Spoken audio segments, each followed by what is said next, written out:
morning everybody. Welcome here from Castellón. We are here for the second stage of the Mediterranean Epic. Yesterday we had already a day of fireworks and today it's going to be pure mountain biking. We're giving the commentary live today from me, myself, Hans Becking, and on my side I have Karl Platt, legend of the sport. Here he is. Good morning everyone, welcome to stage 2 of Mediterranean Epic. And yeah, the weather is beautiful, the sun is shining, everyone is happy, and yeah, we're happy to be here and to give you some infos about today. Well, today we are in the second stage. Yesterday we have the individual time trial and it was exciting racing. First three women very close together. First top 20 in the men, very close together. David Valero, he stands out a lot, and today we were lucky enough yesterday to check out the states, or the big part of the states of today. We are not in our base of the Mall. We moved the whole circus to Castellón on the football place, as you can see there. Riders getting ready for the states. We start at 9 o'clock, and Karl, we did the big climb yesterday. How was it? Did you like it? Did I hurt you a little bit there, or it was fine? Yeah, it was a nice ride with you after the stage. After the commentating. You hurt me a lot, but it was good to have a view on the stage and to enjoy the single tracks and yeah, having fun with you. We see the highlights of yesterday, what happened. A lot of action. And the race was open yesterday. The time trial, the riders went in. David Valero, the big fight, the big contender for Wout Alleman, two-time winner.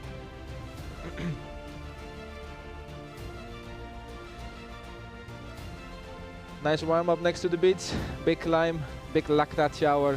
The legs were hurting 100%, and I hope everybody's recovered for today. Yeah, it was just a little warm up yesterday. But 1 hour warm up. It hurt. But yeah, David Valero, he impressed very, very much yesterday, and especially he was on the same time in the middle of the race, and then at the end he took another minute. Let's see what he has to say.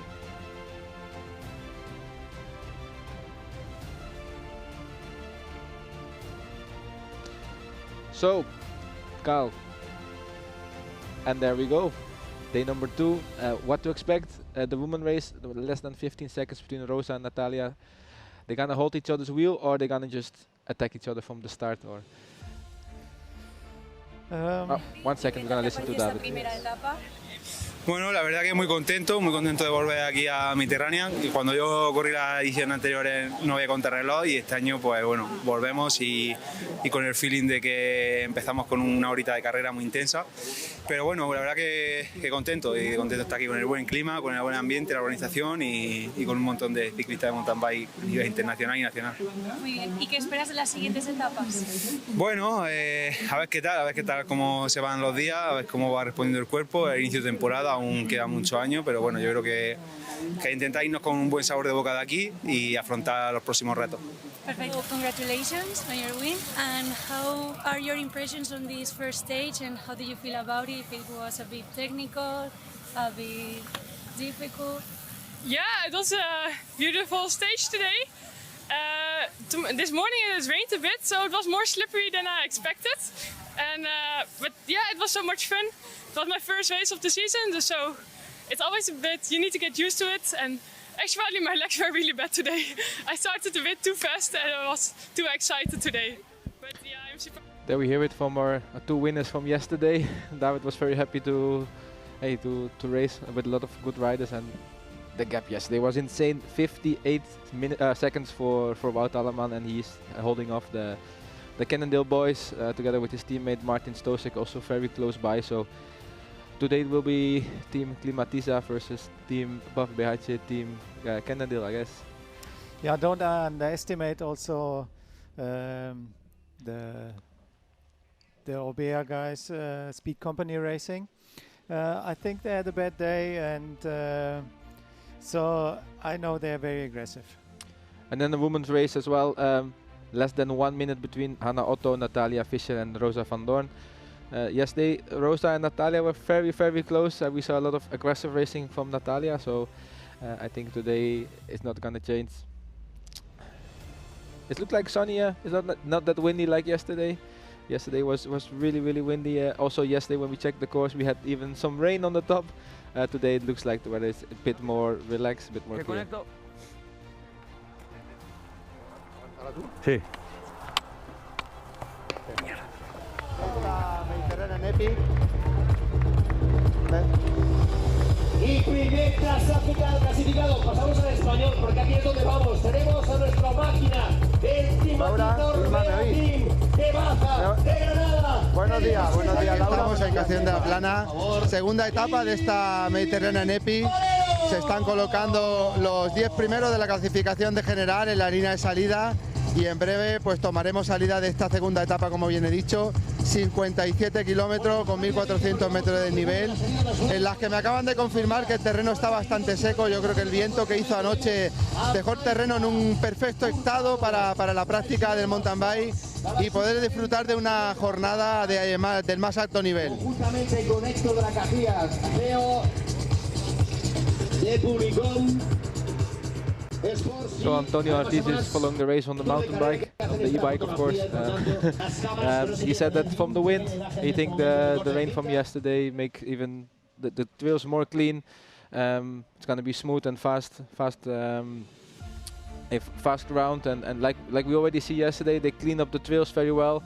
There are not many sticks standing out. There's not many rough terrain, so it's always it's gonna be smooth riding for everybody. Yeah, everyone is a little bit nervous now. Another stage, 57 kilometers, 1,650 climbing meters. Rough terrain, but beautiful terrain.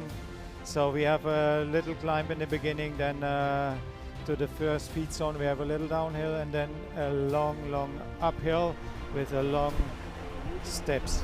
So listen to Pues hola, muy buenos días desde aquí, desde el avituallamiento 1 de esta magnífica etapa de Castellón, 57 kilómetros por delante, y me he venido a poner la bandera en avituallamiento kilómetro 15. Aquí se espera que el pelotón ya vaya disperso, ya vaya estirado, y aquí será posiblemente donde empiece realmente la carrera, porque a partir del avituallamiento 1 se espera una subida muy larga, muy tendida, pero ancha, donde va a haber ataques y donde va a necesitar fuerza a todos los corredores. Los líderes sólidos seguro, pero bueno, os dejo con la conexión porque estáis haciendo fantásticamente bien. Ya sabéis que la cabra tira al monte y yo me he venido a poner la bandera en el avituallamiento 1. Nos vemos durante la etapa. So Jose Antonio Almeida is saving his e-bike battery. He is waiting at kilometer 10. He's gonna follow the riders there up to the big climb, and he's looking forward. So here we have an overview of stage number 2. It's 57 kilometers. As you can see, we pass some small climbs to warm up. It's quite hard there. It's in the big, I don't know how to explain it. There's a big working site, and you go up there, and then you will go to the feed zone, and then you go up to the big climb. It's in 2 parts. The downhill afterwards, the course changed quite a bit comparing to last year's. It's a bit more climbing, a bit longer climbing, and the trails are a bit more open and wide, more high speed. A lot of rocks, a lot of natural rock gardens where you can really decide to or not touch the brakes and take the risk and put all your competitors under pressure, or you can just play it safe and you try to relax. What do you think about the views? The views? I mean, we enjoyed the views yesterday while riding.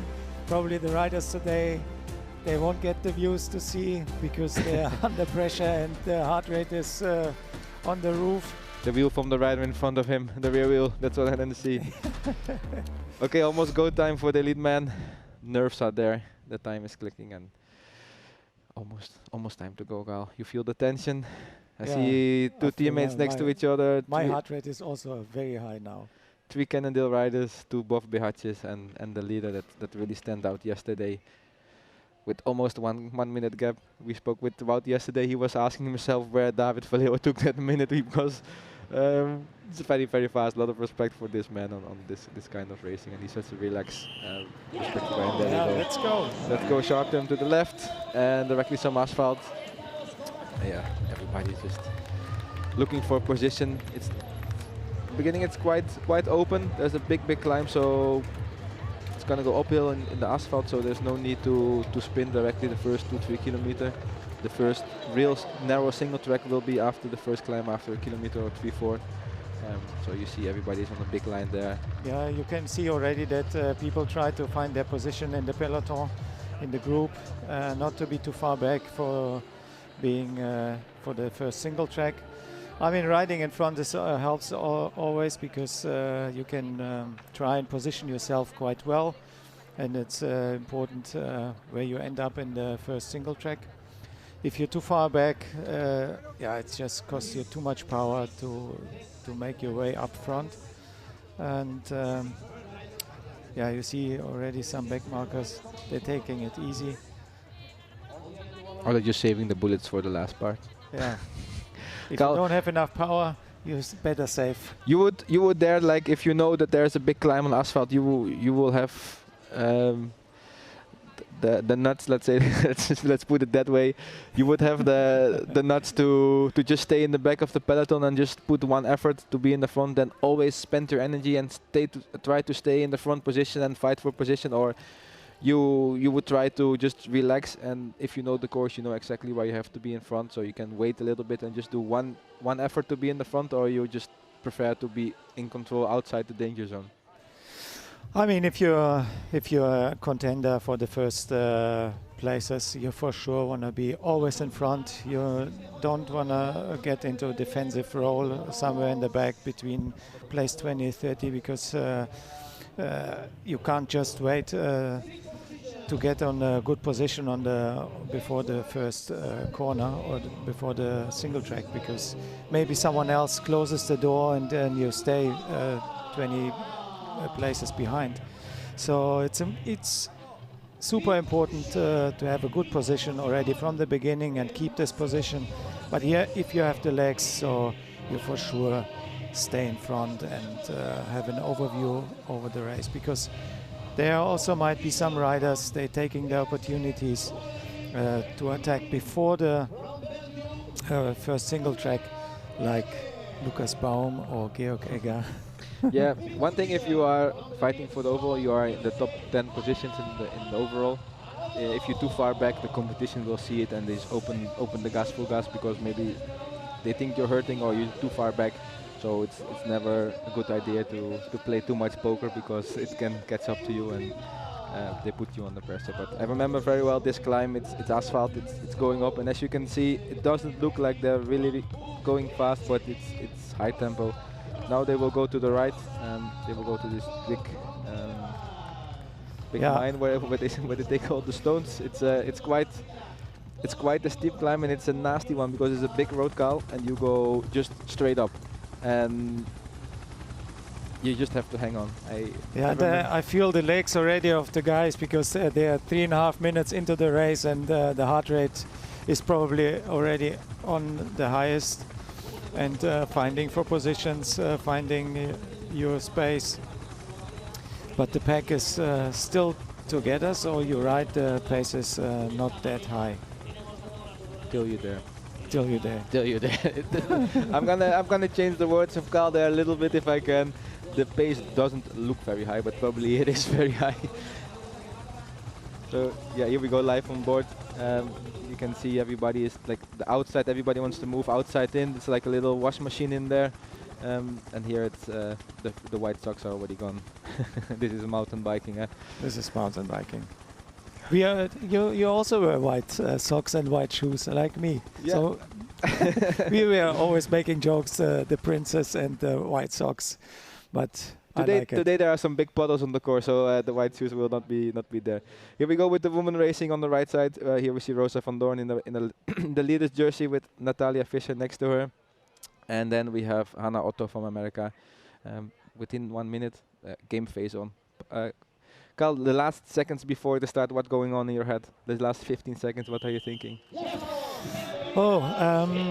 I try to think nothing, just have an empty space in my head, and hear the start gun. I'm pretty good to switch off my head like a minute before the start, and just waiting the gun and go and be completely in the race. Just focus on the race, focus on the position, focus on the current situation, and don't overthink all the things. racing is simple. It should be simple, yes. Just hurt yourself. Just hurt yourself.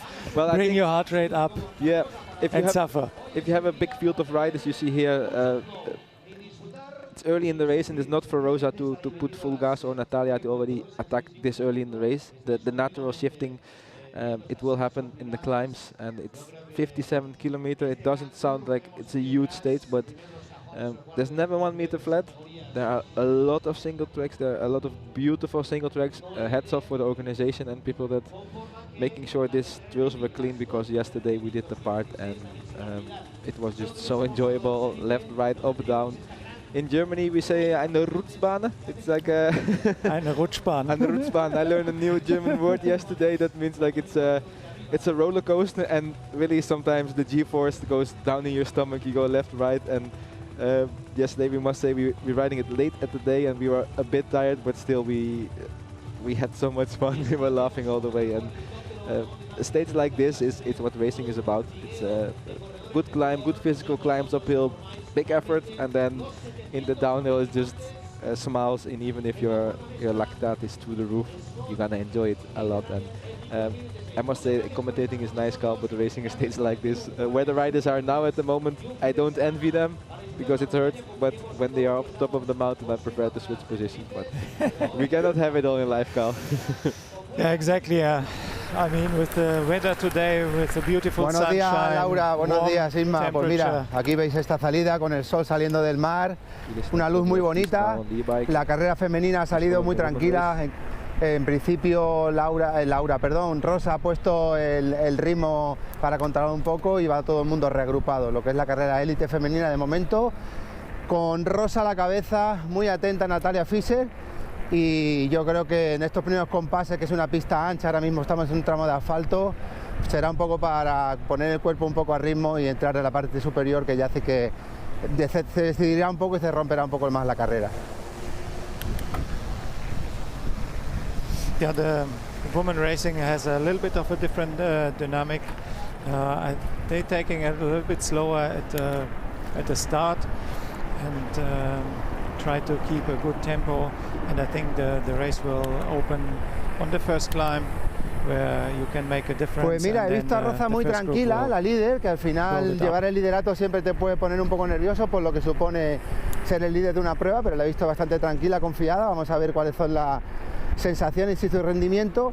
Y sí que he visto una Natalia Fischer, que he podido hablar con ella, con muchísimas ganas, muy motivada, con muchísima ambición, y yo creo que entre Natalia, Rosa y Otto van a ser tres corredoras que hoy yo creo que van a dar guerra, y entre ellas mismas se van a probar. Segunda etapa, y después de la crono yo creo que están todavía con ganas de verse cara a cara y no la lucha contra el crono. Like Antonio Ortiz, we're also very excited to see what's gonna happen between the women race. Like I said, three top contenders: Hannah Otto, Natalia, and Rosa van Doorn. They're gonna fight for it, 100% sure. And now we see on the men race, Martin Stosek is launching an attack. He is not waiting. He had a fourth position yesterday. He's on a really good winter. He's really loving his new bike. He is really on a good form, and I remember this stage suits him very well from the years before. The climbs, it's good for him, and he's just like, you saw him there lifting off Carl. He's just taking for his luck. Yeah, he only missed the podium yesterday by 1 second. Yeah, that's very close, and I think he's motivated for today. Maybe make a bigger difference or bring the riders under pressure. I mean, that's all about this. The race is still the second day. Yesterday was just a test of where you're staying, how your winter was, how your shape is, and today is all about test the riders, how they ride on the longer conditions, and I think they try today everything just to test each other. So yeah, maybe also team tactics going on there. Maybe Martin launching an early attack for Wout to open the road and put the red carpet out for him. On the left side we see the Masters race is lifting off, and I can tell you, or you can tell me maybe better, Carl, I think sometimes the Master race is more fierce, more competitive than it is at Elite race. It's always interesting to see because it's also very, very competitive. Yeah, the master racing is crazy because these are the guys, they have nothing to lose. But they should have kids at home and family. They should have things to care about, no? Yeah, it should be like that. But everyone is taking it really serious. As an ex-professional, you try to bring a little bit of peace into this group of riders, but they are very competitive and very, very crazy. They train like pros. Yeah, they train like pros, and they have sometimes they have better equipment and better material like the pros because they choose. They have to buy it themselves. Yeah, they have to buy it themselves, and. But it's fun to see how much they're enjoying it, even if it's really competitive. But they're enjoying it a lot. I mean, they do everything right, and yeah, it's fun to see. Yeah. Sometimes it's not easy because, for myself, when I go for the master racing, so it's always on fire. So I want to take it sometimes a little bit more easier, but then I realize, no, I have to train a lot. Carl, I think you are in between two worlds. You suffered enough in your career that you want to relax a little bit, but then still you have this other little angel or demon on your shoulder that wants to say, hey, I want to win a race as well. And you start to realize that you're in the middle of those two and enjoy life and win races. Yeah, the problem is once you have a start number on your bike, you're a different person. Yeah, you're a different person. Your brain switches completely, and you want to race, you want to compete. And if you see a rider in front of you, you're for sure sticking on on his wheel. You prefer to die than just than let him go, 100%. Here's the first big climb. I think the men are close to the first stop now. If you check the altitude profile, it's also just a small bump in the whole profile, but it's already one that's gonna hurt a lot. Monica Calderon here from Colombia. She's on the left side. She's now pushing the tempo a little bit, but Rosa looks quite in control. She stands really out. Well done to this kind of color of leader jersey. It's hard to miss it at home to see who is the leader here. It's just like I said, open wide road, so there's no hiding. If you attack, everybody will see it. It's just brutal. Once uphill, it's just very painful. You see also the women field; it's falling apart a little bit. The group is not that small, not that big anymore. I think we have around 10 riders left, and some people feeling in control in front. If you're riding now and you feel like, okay, this is a good tempo, I feel comfortable, you know you're gonna having a good day. But if you are hanging on the back of the group there and everything already hurts, it's gonna be a long day. But this is racing, and this is the fun part. Yeah, you feel the lactic acid going slowly, not only into your legs, it's going into your body, into your arms, and you try to pace it, you try to control it. Not too much, not too less. Yep. Still giving some pain to the other riders, and yeah, you see. In the women's field, pace is high. Yesterday we had also a good fourth place for Julia Gregoire. She's a young cross-country rider from Belgium. You see her now on the left in the Belgium champion jersey. Good performance for her. She's very young. I think maybe during the stage maybe she will find a good day, and as she looks quite comfortable now as well. Monica there, next to Rosa, Hannah Otto close to the wheel, Hannah Fischer. As the top 5 is there as it was yesterday. Pilar is hanging on there as well, the Spanish rider, and looks like we're gonna have on the top a group of five or six riders. Then we go into this first technical downhill call.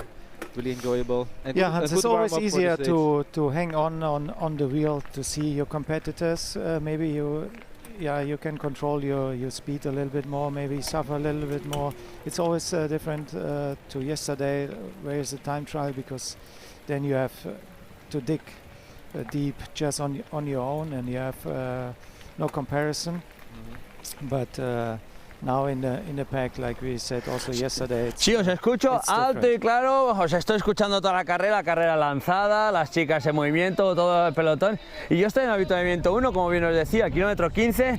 Fijaros, la zona técnica ya toda preparada, los equipos UCI. Y aquí cada equipo tiene su box pequeñito, donde pueden tener recambios, los avituallamientos y el staff, todo su cuerpo técnico ya ha empezado a llegar. Por ejemplo, tenemos aquí el Cannondale, el Extremadura Ecopilas, el JB polaco. Tenemos el Valonia, los belgas, el Climatiza, equipo nacional, así que están todos colocados. El Buff BH, chavales, los tenemos a todos preparados esperando a sus corredores, como podemos ver, con recambio de ruedas, mecánica, una mecánica ligera a espera de que lleguen en el kilómetro 15. So Jose Antonio Almeida is talking us through the feed zone there. There's always a big place for UCI riders. Normally all the mechanics are there waiting with wheels, some spare parts if there occur some problems for the riders. Also some bottles are there, so it's the first feed zone is after kilometer 10 today, and then one around kilometer 40. It's the same point, so it's quite easy today also for the team, the logistics to move. Normally it's quite a race in a race for the feed zones and the mechanics to go from feed zone to feed zone, and especially if you have female riders and men riders in the team, it's quite a challenge. But today Mediterranean Epic make it very easy. Yeah, and it looks very professional, in the feed zone. Everyone has his space. People are not running around, and this is also a rule of the UCI, that everyone has his space and keep the line where they can give the bottles, because that it will not get chaotic. It makes it more safe for the riders as well. Much more safe, because in the past it was like everyone could just choose a place, and then we had sometimes little accidents where soigneurs were in the way and hectic and hit maybe by a rider, and now it's all sorted. Yeah. The first little single track, you see directly that it's a little bit of bottleneck in the climb. You have to push very hard, and sometimes if you're too far back, the problem is not the speed on this single tracks, it's more or less the sprint to get into the single track in the right position, and then everybody hold on more or less the same speed in the single track, and then after the single track the guys in the front open the gas again, and then if you exit the single track in position 25, you have to do the sprint of your life to hang on, and that's why positioning in this kind of races is so important. You are the most efficient, you save the most energy if you are in position 4 or 5. You can see what's coming up, you have still a good speed in the trails. So as you can see here, Thiago Ferreira is there going, also Radoslav, I see well. Yeah, it's quite technical single track, and the e-bike has to get out the way a little bit, because the rider's coming back from the back, because it's just it's not slow going. The first guys in the front go very fast, but there is one turn to the left, so the second rider needs to open 2 meters, then the third rider needs to open 3 meters, the fourth, fifth, 5, and that's how the gaps are growing a little bit. And it's so important, if you want to fight for a good position, you have to be in top position in the single track, or at least position 2, 3 and 4, because then when it opens up, you don't have to sprint very hard to hold the wheel, you just can take your drink, and then you can push directly into the next climb. Yeah, exactly. That's a big challenge for the riders who go in the single track, like in position 20 or 25. There's a big harmonica. So in out. It's it's like a bungee, and it costs you just a lot of energy to close the gap. So if you have to sprint after the single track up in front, like we see now, you're pushing 800 watts, 900 watts, and it costs you just a lot of energy, while the guys in front, they just continue a normal rhythm, a normal speed. So that's why everyone tries to get a good position. We are here with Marty Aran from the Massey ISP team, together with Teus Rauter, the rider from the Netherlands. They are probably around position 20, so they are... Aquí seguimos, la tónica creo que ha sido la misma que la categoría élite masculina. 7 corredoras se han quedado en la subida de la cantera a la entrada del primer sendero, y todo ha sido un control entre ellas mismas. La que ha marcado un poco el paso ha sido la colombiana Mónica Calderón, al más estilo ciclista colombiano, parada en Perades, como dicen allí. Y bueno, de momento siguen tranquilas, pero 7 corredoras. Pili Fernández, Hanna Otto, Mónica Calderón, Julia, Rosa Bandor, Natalia Fischer. yeah, the first climb that makes a group of six girls on the front. Everybody's there, nobody missed the start, everybody did the warm-up well, and it looks like Rosa is in front there. Are we here with the men race? Yeah, Hansel, good prediction. 6 girls, you said before. Yeah, I think this is back to the men's race. I think David Valero, outstanding work even with this leader jersey. It's easy to see who is there, and if it's yeah, you see Marty Aran.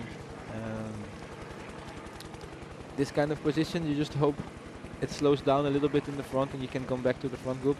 And then the hard part is when you are back to the front, you have to make the move and pass the riders, and that is mostly the time that you have the energy to stay in the wheel, but not to. Más técnico, not to Isma pass. lo conoce muy Listen bien to Antonio. y como decían los de la zona, el viento de ayer lo ha secado, la poca lluvia que cayó y está increíble, está perfecto, con un grip para que la bici corra, con una seguridad increíble, y aquí van, lanzadas de una en una, el de Sendero Flow, para disfrutar de esta primera parte antes de que llegue la zona más técnica de Rock Garden.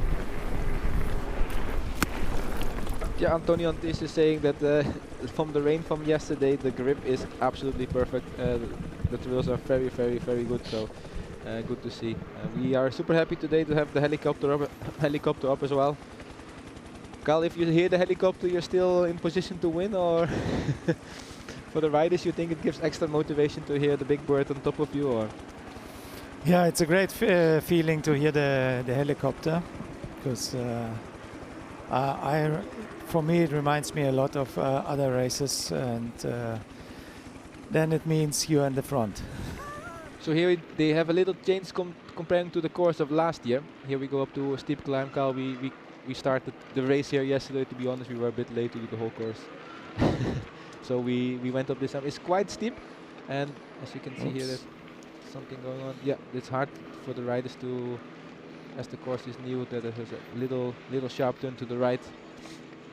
And I think you saw in front, David Valero was there, and you see now, looks like Speed Company is there pushing the pace. I think it's Cannondale. Oh, it's Cannondale, yeah. A lot of black jerseys this year, sorry for that. Yeah, either Charlie Aldrich or Luca Martin and David Valero in between. So he's in absolutely control, staying in front, and no risk.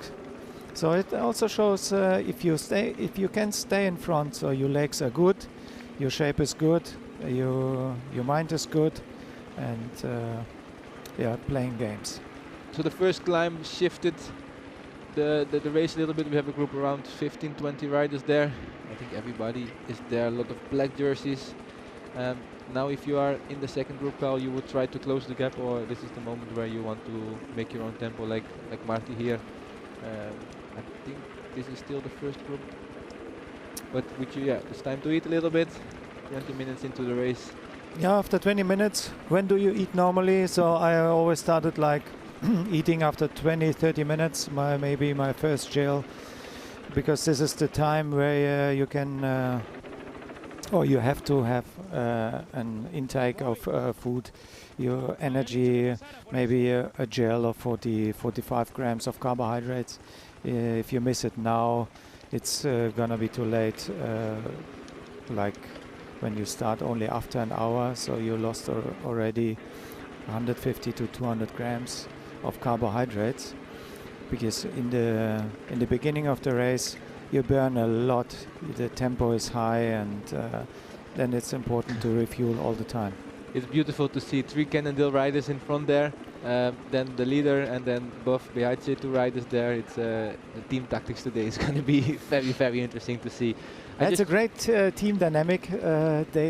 I mean, the Cannondale team, they performed yesterday really on a high level. Charlie Aldrich, Luca Martin, and yeah, and today probably the team tactic is just control the race from the front with a high tempo, and yeah, let everyone else ride your tempo, and that can cause some pain.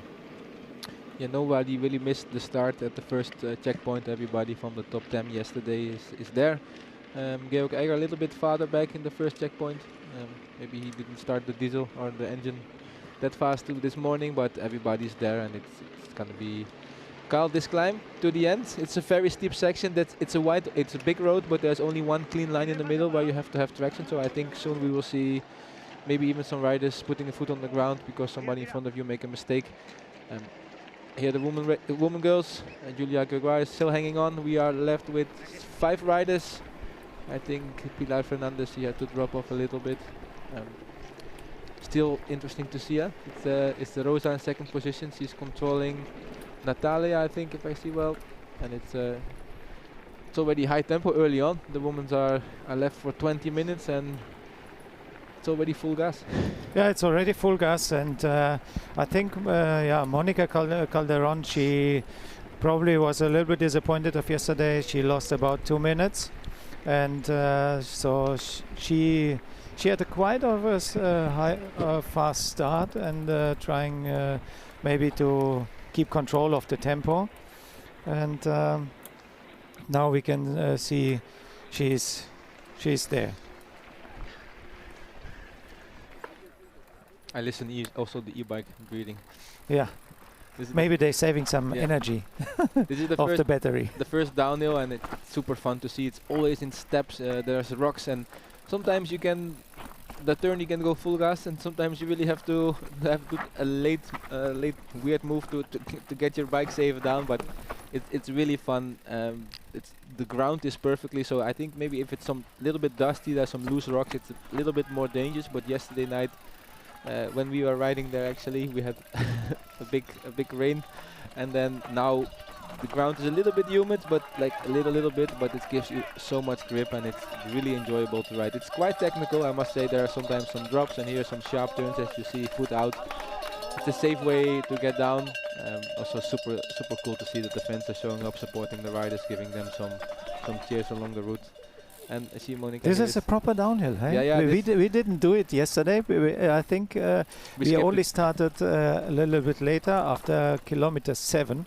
And but can you imagine, like, you go on the climb and you're having like a high heart rate and you're probably on the limit, and then you think, okay, I go now in the downhill and I want to relax, but you can't relax here. Probably in this downhill you have a higher heart rate than on the climb. You have to work. You have to work hard.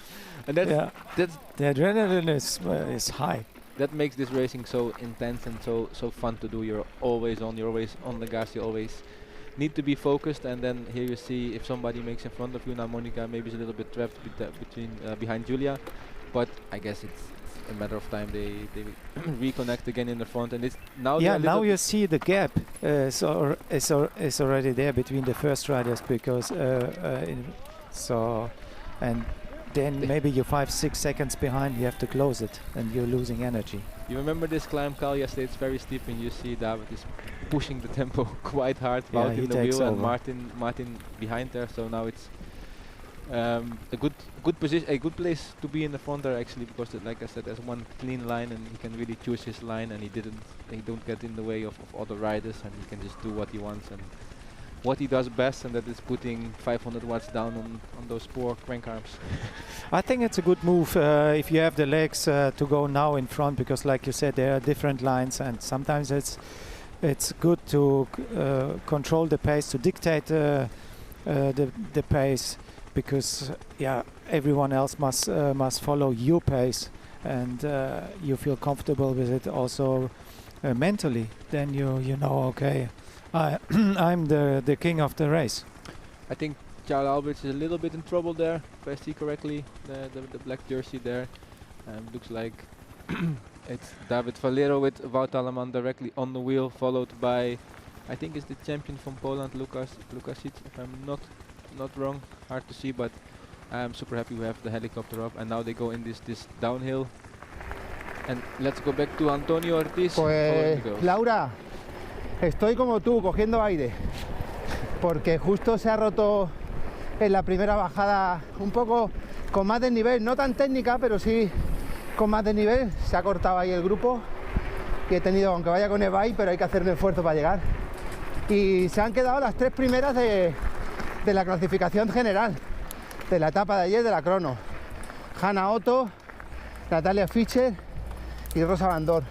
Era más o menos lo previsible. Natalia, cuando hemos salido de ese primer sendero, en esa punta en esa punta de pista estrecha o sendero ancho, ha marcado el ritmo un poco para imponer su forma, que es lo primero que dijo esta mañana, que quería probar. Y Rosa, siempre muy atenta, ha tratado de entrar en el sendero delante de ella para ser ella la que bajara cómoda. Y ahora mismo, como vemos, pues baja Naoto haciendo un poquito aquí la goma. Es una corredora bastante experimentada, ya lo conocéis, y sobre todo muy sufridora y luchadora.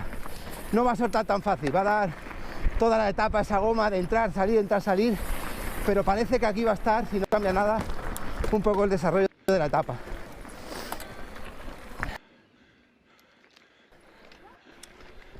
Carl, the women race, the top 3 from yesterday, they got away.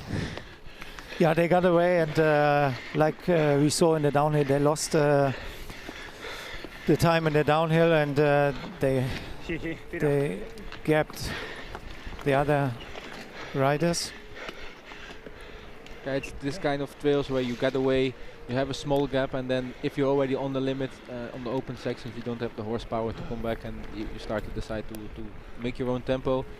They are a little bit in the hand of mercy of these 3 women that they can, if they decide to press on. But I think, knowing Natalia, she's not gonna slow down. She's just gonna do her own race, and I think it's especially with these small gaps, you do exactly focus on the other people, and it's better to do your own thing, be in front in this kind of single track, set your own rhythm. Rosa looking back to see where the competition is, but for the podium it's between those 3, and clearly if you see after 20, 26, 27 minutes that they are now we see actually they're coming back. They're coming back. I think Well done. I think they missed the turn. Oh.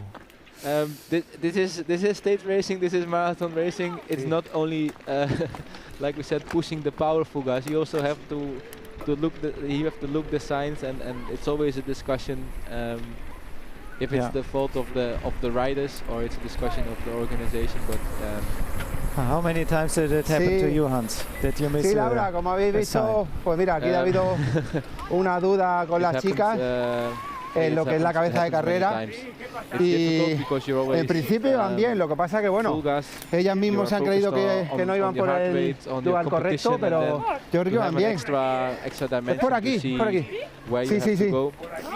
Están ahí un poco perdidas y las flechas también. This is now a big misunderstanding. Yeah, it's a bit frustrating, but it's also difficult this course because we loop, and then when we loop, we also have to take the same road back. So I don't think it's going to be a big problem for the overall because all the girls. No sé si me oye, no sé si me oye, Laura, Ima. You open the gap, you push the pedals, and then this kind of things happen, but you have to. Nada, ha sido una duda más de Natalia, que era la que iba a cabeza de carrera. Together and no one has a disadvantage. Exactly.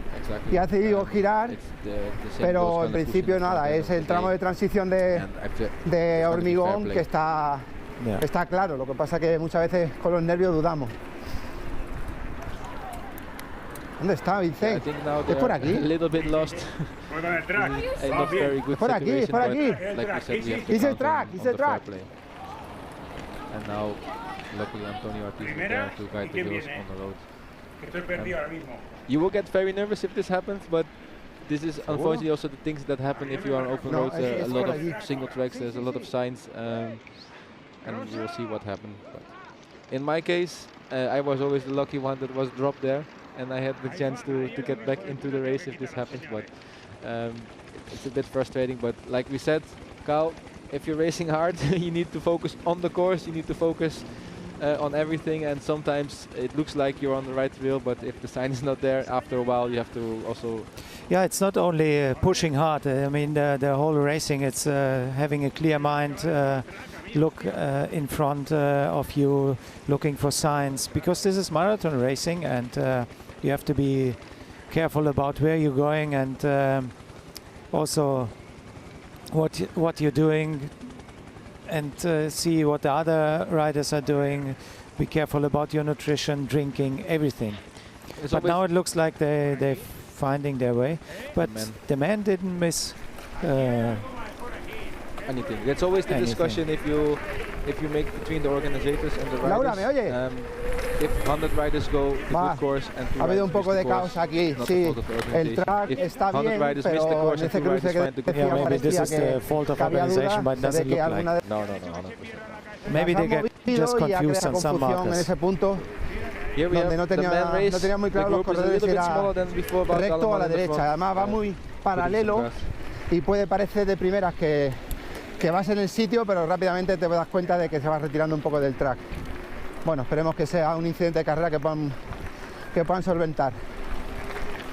So the women are back on track. Antonio Ortiz said that they lost a little bit the road, a little bit confusion, but I see everybody's together again.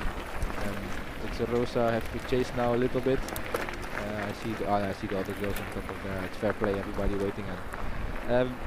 The cards are shaking again, but everything's still together, and a second chance for Monica, for Pilar Fernandez, but as you can see, it's always an indicator. If you get dropped once, you're gonna get dropped twice. Unfortunately, it's like that. Now Rosa have to catch up a little bit. The front group, here we go, the man race. I'm very excited.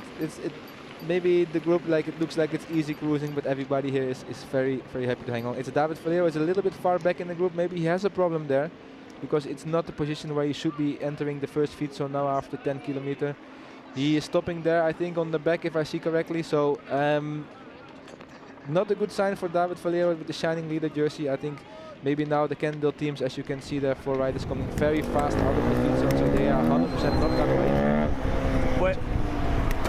Pues muy buenos días, grupo un poquito agrupado, pero se está volviendo a cortar pasando el avituallamiento 1. Vemos a Bud Alleman tirando fuerte con el polaco a su rueda y los dos Cannondale, Punchar y Luca Martin también a su rueda, y vemos cómo se está moviendo ya todo el grupeto. Como bien decía Ventura, el líder va un poquito por atrás, Charlie Aldrich, Barroso, los tenemos todos agrupados. Grupito grande, Stosek, pasándome ahora mismo, y Stutzman. Y posiblemente, ahora mismo estoy desconectado, pero el líder ha tenido un problema. El líder ha tenido un problema, se ha parado en el avituallamiento, y vemos como Luis también del Climatiza, vemos con diferentes corredores se está intentando enlazar con ese grupo de 8 o 9 corredores ahora mismo, y voy a ver, y aquí tenemos al líder. Aquí tenemos al líder. Aquí está. David Valero, que ha tenido un pequeño problema en el avituallamiento y ahora vuelve a remontar. Now he has to put the watch down. There was a small problem for David Valero, and 100% sure the fight it's gonna start now, because Cannondale, Buff Beachi, they are not waiting in the front. They maybe gonna try to work together, and David, he has to burn some matches here. Maybe he's gonna pay the price for this later today, but with the margin he won yesterday and the power he has, and he has a teammate on his wheel now with Mark Stutzman that maybe can help him a little bit there. Yeah, I wonder what happened. Either he lost, he couldn't find his supporter in the feed zone, or there was a little mistake before the feed zone, because he definitely lost time in the feed zone. And he came, I think he came, I saw like he came already late into the feed zone, and that can happen in all the action, that you don't see your supporter, and then maybe you have to turn around or wait. And now he has a gap, but he's coming close, and the climb is starting only now, so he still have time to catch up. Mark Stutzman is helping him there. This is the big climb we did yesterday, and you see the tempo is fast because the riders behind them are like opening the gap. But now the big problem for David will be that they are starting the climb in front, and then you go to the steep section. Remember, Carl? Oh, you feel it still. The steep section there, and there you go up, and then the problem is he's gonna enter that group as last, so he's in 10th position, and he have to pass all the riders to be again in this controlled position, and as you can see, the gap is staying more or less the same. It's not that they're slowing down in the front. If I see the rhythm here, it's very high. Racing is just 40 minutes in, and it's already full gas, the leader on the pressure. This is mountain biking, this is Mediterranean Epic, and this is the action we love to see. He's closing the gap now, but you see Martin Stosek there in front, the e-bike rider there in the middle. He's getting out of the way there. This is gonna be very painful for David, but he looks like under control, and it's still a long way to the finish. So Would you chase in this situation, Kyle? Would you chase full gas, or would you think like, okay, I am in control? Charlie Alberts is suffering here in the climb. He's getting overtaken by David. You know, I was always kind of rider. I never chased full gas because I would knew. Kyle, you never chase anything in life. Be honest. Yeah, no. I was also chasing. I had also flat tires, and I got problems. But the more calm you stay in the race, because now you think they still have 50 or 45 kilometers to get back, and if you burn some candles now, maybe it affects you later. I mean, this is not that long stage, and I would know. I have a climb now of 6-7 kilometers. It's maybe about 25 kilometers.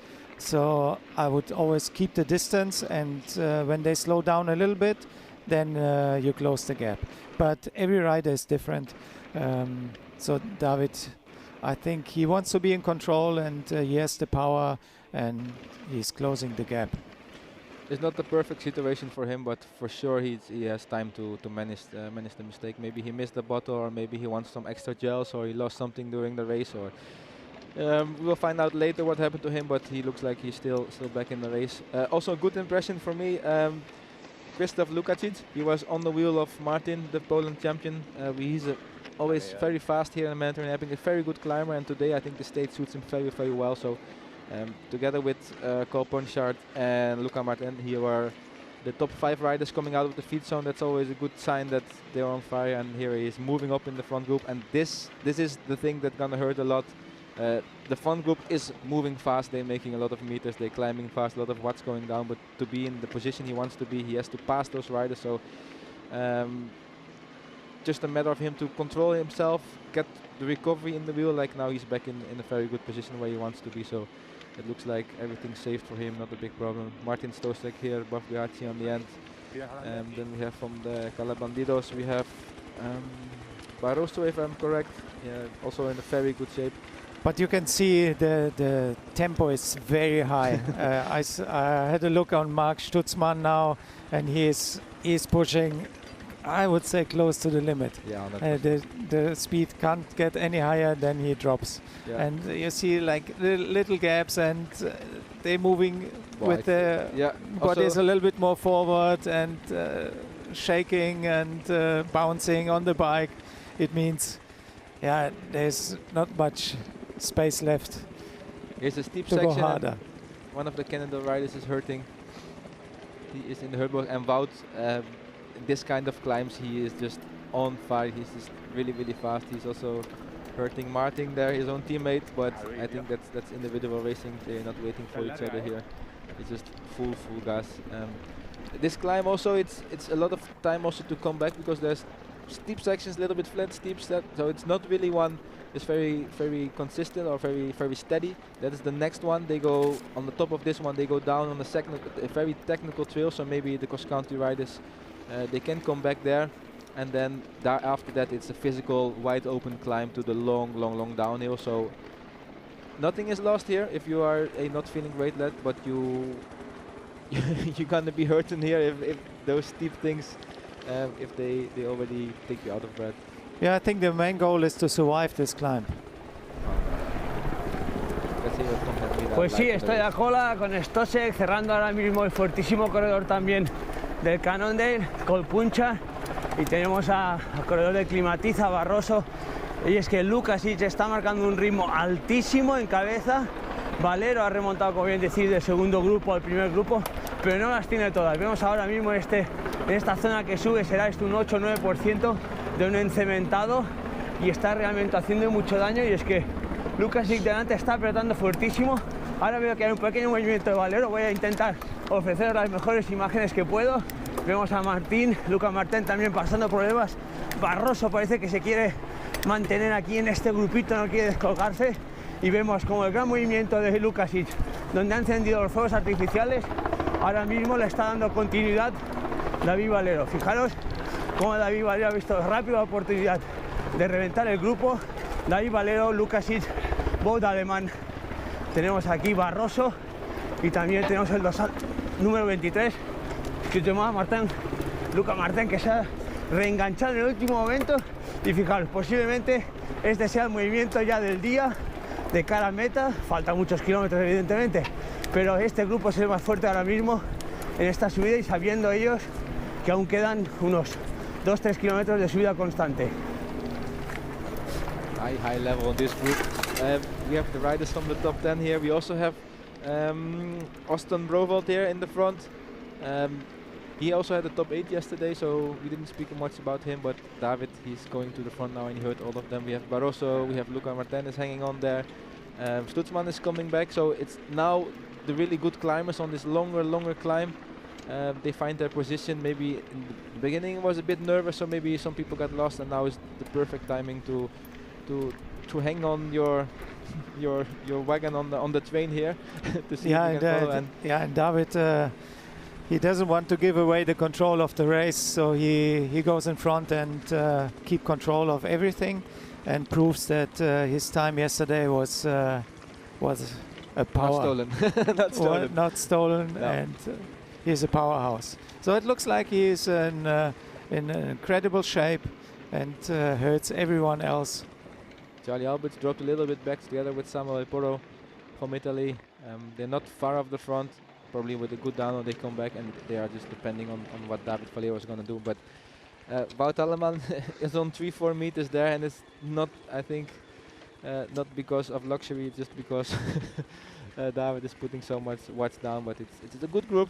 2 riders of Buff BHC, then David Valero with Stutzman, so there's always backup. The champion from Poland. We have the rider from Norway up there, then Luca Martin from Cannondale team.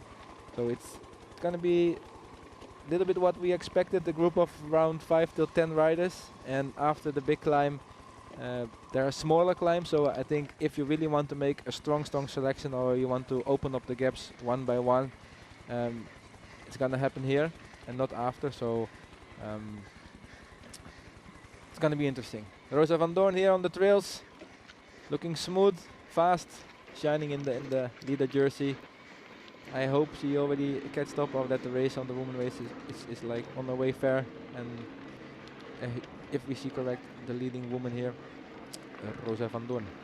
Yeah, they're making their way through the first or second downhill, I think. And now we can't see how many girls or women in the group are, but they have to focus a lot on this kind of trails. Yeah. You're on the way to the first feed zone. We did this little section. Now you go out of the single track, a little bit more open road, faster, and then it's time to grab your first fresh bottle, and then they're gonna hit on the big climb. It's just this is not the time to attack. It's just to save some energy and be in the group and not doing stupid mistakes. Maybe eat something. Well, yeah, it's a bit difficult to eat, but shortly they're coming, I think, to the feed zone. Pues va, para unos bien y para otros mal. David Valero está marcando un ritmo fortísimo, qué poderío. El líder está demostrando ser muy sólido, aun teniendo ese pequeño problema en el habituamiento, está demostrando ser sólido y está rompiendo realmente el ritmo. Y hay 4 que tienen la goma que a punto de rompérseles. Uno es Stosek, Stutzman, Barroso y Luca Martin, que se ha vuelto a reenganchar. Y es que cuando hay planos, Valero aprieta realmente mucho y rompe el pelotón. Como podemos ver ahora, se han quedado 3 ya. A esos el elástico ya se les ha roto, el chicle ya se les ha roto.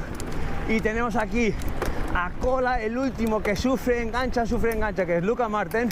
Pero a buen seguro los 4 corredores más fuertes son David Valero, el noruego 23. Lucas.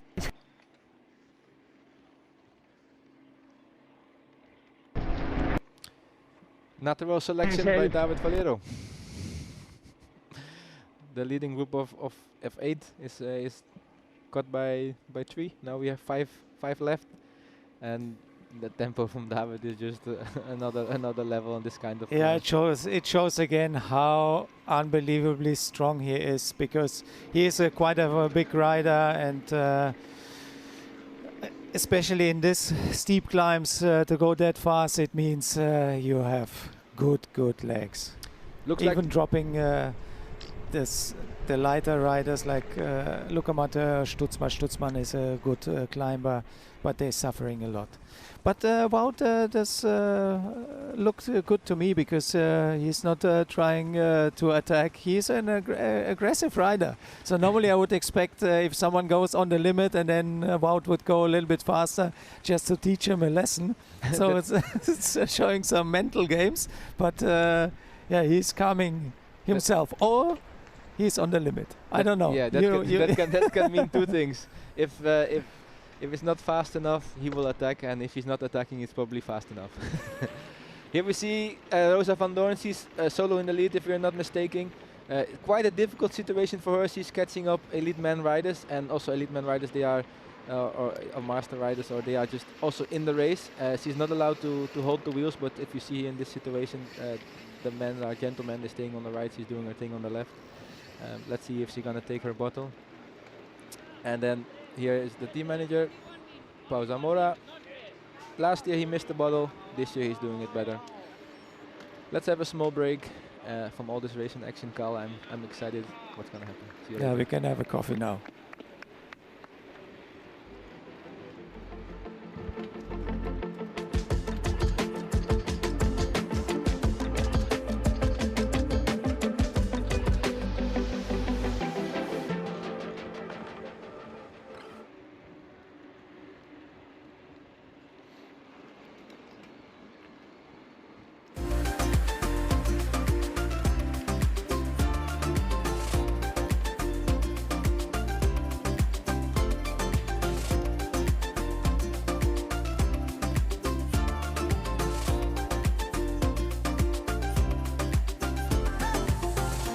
El verano es nuestro.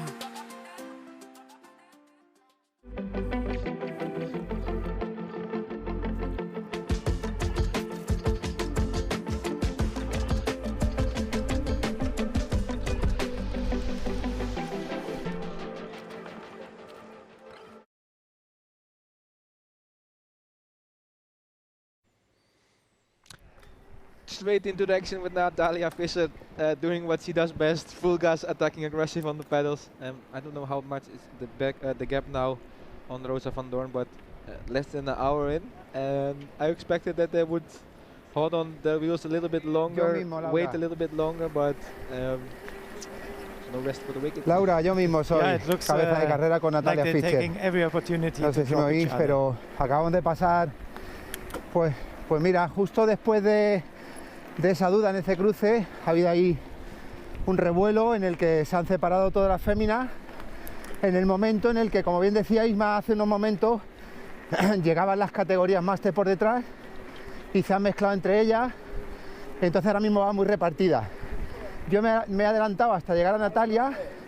La última corredora que había detrás de Natalia era Hanna Otto. Hemos pasado por el primer avituallamiento y destacar algo muy bonito que tiene solo el deporte, yo creo. Que cuando he llegado a la altura de Natalia Fischer me ha mirado y me ha dicho: Rosa viene, pero con esa sensación de preocupación por lo que había ocurrido. Ha dicho: voy a ver si llega. Ella va haciendo su paso, evidentemente, porque está haciendo su carrera, pero creo que es un gesto que hay que destacar del deporte. Some communication between Antonio Ortiz and Natalia. I think there's some confusion after they had the small mishaps on the course. Also for me, for us, it's difficult to see if Natalia now is leading or it's Rosa, but I think it's gonna be full gas racing. No problem. Yeah, it looks like. I'm also not sure if she's leading or Rosa is leading. Natalia is in the climb after the feed zone, and Rosa was before the commercial was going into the feed zone, so soon enough we will see, and it's going to be a lot of fair play and it's not going to be a big issue. Kyle, on the right side, this beautiful blossoms. It looks like spring is around the corner. Yesterday I was just focused on the trails and communicating and very focused, and then luckily Carl, you're on my side and say, Hans, look at this beautiful flowers on the right that we can actually enjoy a little bit. Thank you for that, my friend.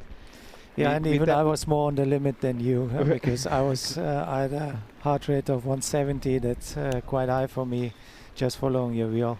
We tend to forget the beautiful things, but now I think we have the situation clear of the race. Rosa is chasing. the master men are passing them, so it's a little bit. Luckily, this climb is open and wide, and nobody will interfere. But Rosa is choosing her own tempo. She looks like actually looks a bit the same like yesterday. Natalia in the front and Rosa doing her own tempo, doing her own thing. She's not allowed to stay in the wheel, and she's very professional. She's doing exactly what she has to do, getting her own rhythm, getting her own race, and we have mano a mano.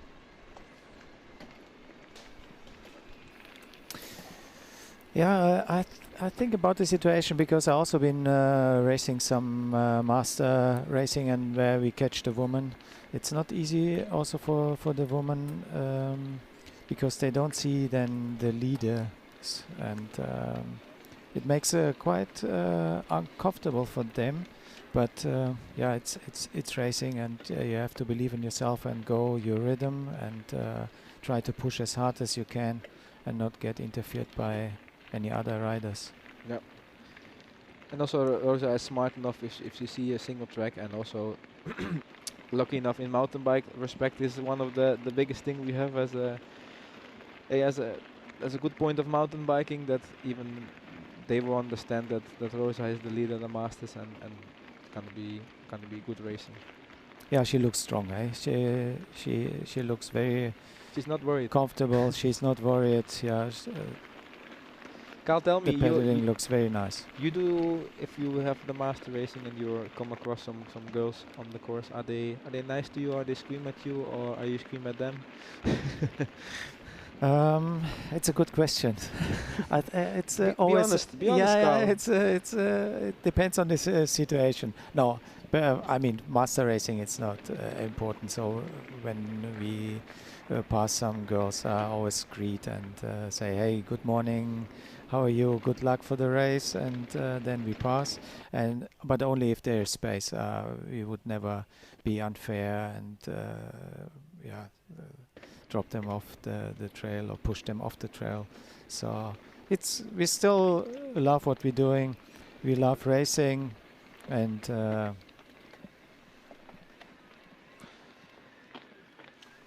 we go.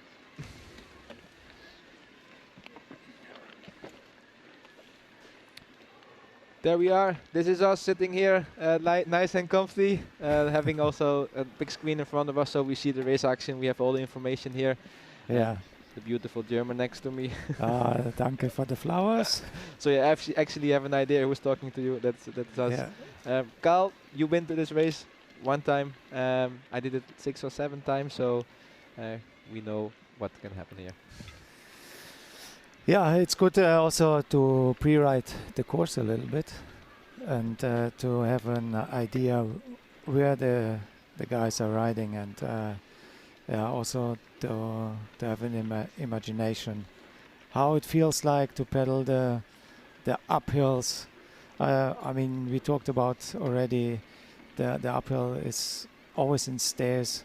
So you have to push sometimes like 500 watts, then you're down to 300, then 500 watts just to get over these steps. So it's a different rhythm, not like a 10-kilometer climb on the road. It's always up and down, but the focus is on up. Yeah, this is a difficult situation for Rosa. It's a bit in the mix, but as you can see, nobody is getting in the way. And Rosa, as a lightweight, the masters, it's always a little bit of difference, because the men in general, they have a higher body weight. We're not gonna get in that discussion, but in general on the flat sections, they can push a little bit more watts. They are faster in the downhill. So it's just in the steep climbs, maybe she's gonna climb faster because there's a lot of lighter. So there's some points there's a bit different, but as you can see here, probably even the men are giving Rosa some support. They're giving her some cheers on the road and some good motivation to get up. Would be curious to see where's Natalia, if she's far in front or it's a small gap. We have some racing. Rosa looking back over her shoulder to see where everybody is. Maybe she also don't have really an idea where she is, but Rosa is very calm always in the race, and this is the thing that saves you, I always believe. If you now start to sprint very hard, or you're gonna go over your limit, or you're gonna be too nervous. But Isma, parece que estás aquí en lugar de estar yo, ¿eh? Estás leyendo la carrera, que parece que estás aquí. Como bien dices, es un repecho bastante más pronunciado de lo que dice Hermida, pero Hermida empieza a pedalar de puntillas ya y no notar los esfuerzos. Aquí va Natalia en su terreno, en subida dura, pista estrecha o sendero ancho, como queremos llamarlo, marcando su paso. Va pasando a corredores, como hemos dicho, máster que han salido detrás. Y bueno, ahora mismo va cabeza de carrera. Tengo un poco perdida la referencia de Hannah Otto y de Rosa Van Dor, pero lo que está claro es que este terreno es favorable para Natalia. Y como decía también Isma, que tengo que reivindicar todo lo que dice porque se equivoca poco. Ahora viene la parte más técnica en la que Rosa tratará también de minimizar daño.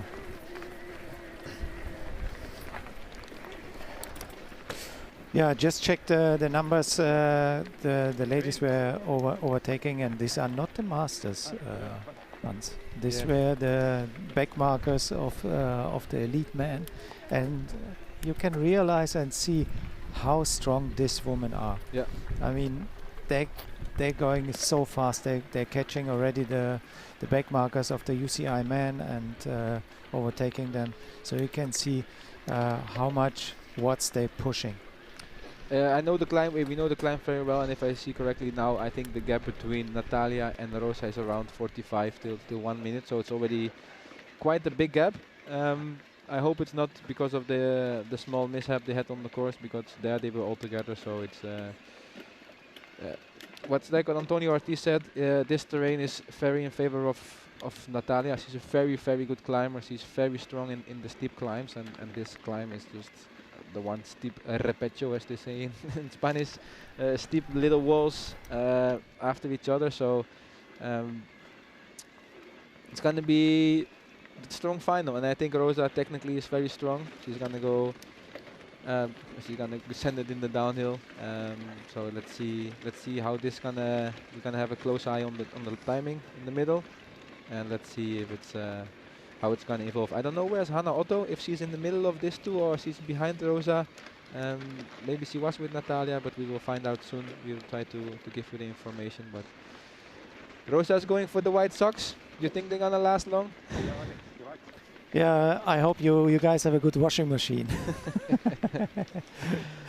No. We can get clean everything. You see Rosa is still drinking. She is definitely looking on the longer picture. And it's an absolutely blessing to have the mindset that you don't get too nervous, because if you start panicking in this situation, you only lose.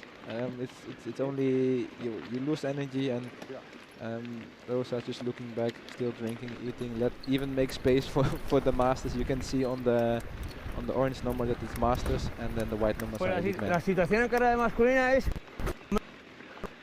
Ahora mismo vemos a Luca Martín en la parte de atrás. Este quinteto que ya después de acabar la primera subida, así como las chicas están afrontando la subida por la mitad, los chicos ya han llegado a la parte más alta. Este quinteto ya se consolida como los 5 corredores más fuertes. El noruego, el jovencísimo noruego, baja muy, se ha mantenido en la última posición. En una bajada técnica rota, con unas piedras con muchas puntas, donde puede haber problemas mecánicos por el segundo grupo, porque están en fase de persecución. Pero este quinteto se está gestionando, ahora están bebiendo, comiendo, están tranquilos. Luca Martín también se ha mantenido en la parte de atrás, y el que ha tomado la iniciativa y le ha cogido las riendas a la carrera es Lukasic, porque ha hecho prácticamente toda la subida, excepto un tramo donde Valero ha decidido apretar, pero lo demás lo ha hecho todo él, ha hecho la bajada él, y está demostrando que es el corredor que quiere coger las riendas de la carrera, aunque tiene un líder al lado muy sólido que es Valero. Pero este quinteto seguramente es el quinteto que se va de cara a meta. Por detrás vienen corredores descolgados, pero ya vienen unos 30-40 segundos que se me apetece muy difícil que vuelvan a enganchar, porque ahora están recuperando muy bien estos corredores, y a partir de ahora es ya donde empezarán a repartirse los cromos entre ellos, estos 5 corredores de cara a meta. Yeah, the situation after the first climb, after the first big climb, the first little downhill, there's still 5 riders in the front. It's the same 5. David Valero, Wout Alleman, Lukasic, then the Norwegian rider, and Luca Martin. 30 seconds behind there, we have the 2 other Canada riders together with Mark Stutzman chasing. Carl Dispart you went over the first climb, then this very enduro style rocky downhill, and then you go to this fast section on the asphalt, and then you're gonna go up this second more steady part of the climb. You think they're gonna open up the gaps there, or it's gonna be the same? Yeah, you're right. It's a more steady part. I think it's it's more easy to hang on the wheel, and they want to relax a little bit and try to pace themselves after the harsh climb with a lot of steps, and sometimes really you have to go over your limit in the climb because it's just so steep to get over it. I think they're taking a little bit control now and not trying to extend the lead, and maybe get some food, drink, and recover a little bit before the last part. And then after this climb, if they're on the top, I think it's one of the key points of this stage today. It's just an open, wide downhill. There's a lot of rocks, and you can control yourself. You can just open the brakes and put everybody under pressure, take the risk, and maybe hope that other riders have trouble with the bike or something. Or you can say, I'm gonna save the line, save the speed, control a little bit so you avoid problems. But then, Carl, in this top 5, do you think anybody will attack? I think for sure Valero will try to control. Wout is also a very safe rider. I don't think he will be the rider to attack in the downhill. He will try to find for the good position. And then Lukáš, I don't know, the Norwegian rider, I know he's technically very, very strong. So maybe he, together with Luca Martin, will try to open up the gap, to take the risk, to go for the glory. So I think it's gonna be interesting. I think the climb, they're gonna stay together, this 5. Maybe even the riders from Cannondale in the back can come back in this downhill as well, because they have nothing to lose. They have a lot of lose, but they already dropped, so they're gonna take risks to come back. And if the riders in front take it a little bit more easy, maybe after the long downhill we have 8 riders again together. So, Kyle, what's your guess? Yeah, they sorted out themselves now. The groups are set and everyone is happy to have their position in the race, and they're just trying to survive. I don't think that they're gonna try and drop each other in the downhill. They want to continue together and just keep control of the race. I think it's gonna come to a sprint at the end. That's going to be exciting. Rosa still doing her own thing, still climbing steady. The long downhill, it's called Ithaca. It's a new section in the course. So also the riders, I don't think, some riders maybe been here a while and they already checked the course. I know Wout didn't. I had a lot of questions for me yesterday. How is it? And I cannot say too much, of course, because we are a bit advantaged. We have advantage that we know it, but after that we go to the Cova Negra, Carl. This little black cove with the left-right turns. It's really fun single track. We again, even the riders, even if they're full but locked out, they will enjoy it a lot today. And this section where they are now, it's a little bit of a breather. It's a little bit flat. It's a little bit asphalt. It's a good time to actually take that gel, maybe a gel with caffeine, because we are 1.5 hours more or less from the finish. An extra boost. So let's see if they're gonna use it. The lift off this morning early. 9 o'clock start, Carl. I think it's fine. It's not that early. You can have a breakfast. I think normally the riders will prefer breakfast like around 2.5 or 3 to 2.5 hours before the stage. So 6 o'clock alarm. Some breakfast, some simple carbs, I guess. Some rice with honey, or some rice with marmalade, or maybe some oats, maybe some eggs and toast. Everybody has his own preference, just something that works for them. And then we go to the race course. You arrive there at 8. You already feel you hear some people of the rollers. The sound that makes everybody nervous. And then before you know it, you have to take off your leg warmers. You have to call off in the box, and then before you know it, you're in that zone, you're in that place, racing hard. Early on, we saw David Valero had a little bit of a problem. He was a little bit, how can we say it, out of in the back of the group in the first feed zone, but he solved the he solved the problem in Valero style. Yeah, he lost a little bit contact before the feed zone, but like we saw later, it was an easy way to get back to the front and set the pace again. So then he just make the group from 20 till 5. yeah. He just dropped 15 world-class riders. So that's like here we see it exactly what's going on. He's shouting something. So there, let's have a look. We don't see it. But then straight away after the feed zone, here we go. He has the action. He has to chase a little bit. First bullet fired. A nice move from Hermida there, avoiding the bin. Yeah, it's good to have Hermida and Antonio in the pack, because the other riders respect them a lot. The media bikers, they know how to act, how to position themselves, not to interfere the race, but still bringing the action to us. And yeah, very happy there we have them. Let's go back to the live action. There we are. It looks like the second group is a little bit bigger. Oh, everything is coming together. We have Barossa, we have Martin Stosek back, we have Stutzman back. Pues sí, estoy So aquí, we cabeza have a group carrera, again of 8 people. y la bola de tarotista de Hermida ha fallado.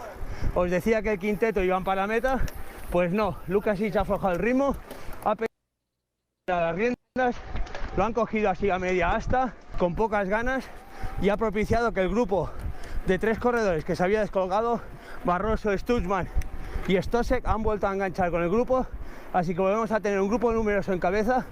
Y bueno, veremos, el líder se ha puesto delante ahora, intentando incentivar un poco el movimiento, sabiendo que estos corredores que se han incorporado, pero por el momento ellos se mantienen en río revuelto, ganancia de pescadores, ya sabéis. Así que Barroso deben estar en cabeza para disputar esta segunda etapa de la Mediterránea. Yes, Cal, we have an interesting situation. 3 riders coming back, or yeah, 3 or 4 riders coming back. So the Canada boys were changing after that group. Barroso, Alberto Barroso, is coming from cross country. He makes his mark directly in the big marathon scene. Hats off to him. Very good job from him. Let's go back to the women racing early this morning. It looks like an easy start. It looks like everything under control. It looks like they have a Sunday ride, but they haven't. They're hurting. Quite fast. We have fireworks. There was a little bit of a mishaps on the course. Little bit of chaos, but like we discussed earlier, that's part of the racing. That's not only putting the watts down. And now we have a chase. We have a race. We have a mano a mano. It's Natalia versus Hannah Otto and Rosa van Doorn.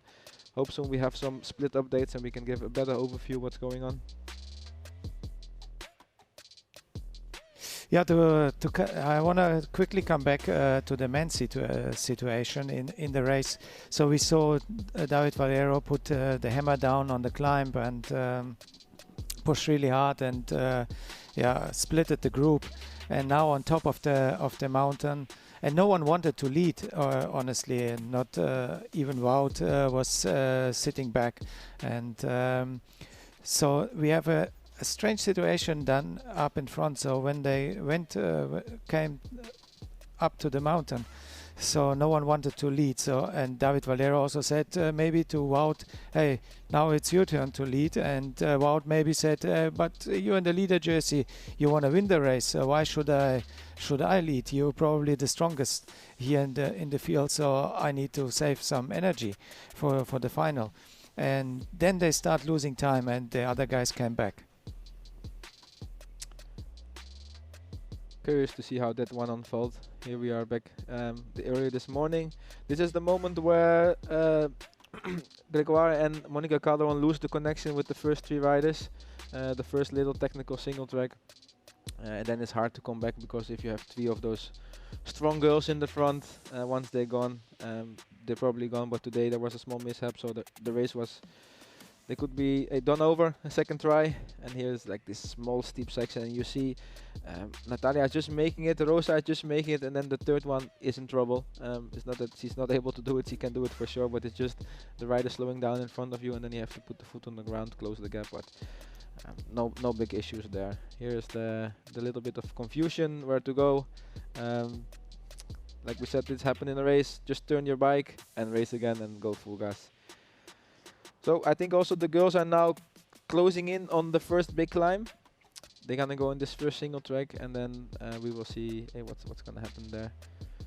Here's Rosa on her way to the first feed zone, grabbing the bottle, and there we go, live back into action. Natalia is just still pushing hard in the climb. This little section, Carl, it's very steep. It's a nice single track. Yesterday the sun was quite low, and I think now they have the same problem because the sun is coming up, so it's quite difficult to see. Even this is Carl, this is why I dedicated my life to mountain bike sport. This kind of things. This is the respect of mountain bike. You help each other. Natalia is trying to win the race here, and there's a master guy or elite passing, and she's just pushing her and getting her on the way. And this is amazing. We have Enrico Marcillo here, gentleman of the sport, also always very classy rider. He's getting passed by Bas Luca de Vries from the Netherlands. Probably he went super fast in the downhill with all the technical skills he has, and then he has to suffer in the climb. I think they're around position 20. He did a good time trial yesterday, Enrico, and he's also always on a good form, always classy rider, fun to have, amazing guy. So very good to see some footage of him. And here is just the more rolling climb as we speak before. You can see you can hold the wheel, you can stay in groups, and curious to see what happened in the front, if the guys probably now are sending this big natural rock garden, and let's see if somebody just putting in all the effort and trying to put anything on the pressure. But I'm 100% sure that there's gonna happen something. So I would be very surprised if after this downhill all 8 riders would be still together. Yeah, that downhill you're speaking now, it's quite natural and not not hand built. So a lot of rocks, sharp rocks, there and yeah, you see they're all together. No one wants to push because it's unnecessary. It's crazy fast. You can really hammer it. I see there's I think the Norwegian guy, or it's Luca Martin on the front, and then he's gonna take the risks, so he's putting for sure now everybody under pressure. You already see he's opening up a gap of 5-6 meters to David Valero. Maybe he's trying to stay in the safe zone. There's one clean line, so if you want to overtake, you have to come in the loose stuff and the big rocks, and then you're gonna risk to flat or make a mistake. But I think somebody on the left there is going for it as well. It's just wild. You can see, you can see the terrain. It's just one big rock after the other. The sun is quite low, so I don't know if the visibles are still very good for the riders. But it seems like Luca Martin, the Cannondale boy, is just hurting the guys, putting the guys under pressure, putting them in the zone that they are risking to have a flat tire. But the Martero nowadays, it's very strong, but still you have to keep it all together. Yeah, you can see how they all look to the side just to see where they're going and not to hit a rock. That's also quite tricky and difficult if you're right in the pack and you have like 8 to 10 riders in front of you. You can't really see where you're going, and then all of a sudden there's a rock coming up and you hit it, and that's also causing a flat tire. Amazing action here, guys. Everybody's flying down. You can see the speed, and believe me, these are not small rocks they're flying over. They're really big rocks. Sometimes there are like drops of half a meter, and they just I don't think they used any part of their brake pads today, because I don't see they're braking a lot. The mechanics will be happy. They won't have to change the brake pads today. I think that's the less effort. They have to check the tires after. The mechanic has to check the tires after. Maybe there are little cuts, and maybe to replace them and see if any rocks are hit the frame and stuff like that. What a mechanic has to do, not only cleaning the bike. Hemos hecho toda la subida, la parte más dura. Quizás todos los metros totales de la etapa ya los han hecho. Y ahora estamos haciendo una bajada que para muchos de ellos les recuerda el año pasado. Está rotísima, a diferencia de la primera parte del recorrido que estaba liso. Ahora está súper roto, muchas piedras, hay este pequeño plano para recuperar. Y bueno, sigue este grupo compacto, grande, Ha tomado las riendas ahora Luca Martén, un bajador nato, mucha técnica. Baja rapidísimo, lo sabemos, y ha decidido tomar la iniciativa. Primero, se me ha metido un mosquito en la boca y sigo aquí. Aguantamos con este grupeto de 8 corredores en la parte de adelante y bajan muy rápido, está bajando muy rápido, aunque ellos son conscientes que tienen que guardar algo para el final de la etapa. Aún así, están intentando marcar un ritmo altísimo para ver si alguno de los corredores que está aquí detrás comete algún error y un descarte para que dispute la carrera. Yeah! Yeah. Vamos aquí. Amila had a second breakfast. He had some insects flying in his mouth, and I can imagine on this kind of downhill. But you saw it there that Stutzman, he was taking the turn super fast, and he was directly looking at his rear wheel. Maybe he hit the rim, or he was scared for a flat tire. But the tempo it's on. I want to see if Luca Martin has opened that gap in the front. If he could get away, but if I see this tempo, I'm pretty sure. He is not shying away from big jumps, big drops, taking risky lines, and just be light on the brakes. Let's put it that way. Yeah, that can be an advantage. Maybe he was also, it was his plan to hang on the climb and then just go in the downhill as fast as possible to make a difference and to bring the people under pressure, maybe bring them so much under pressure that they flat.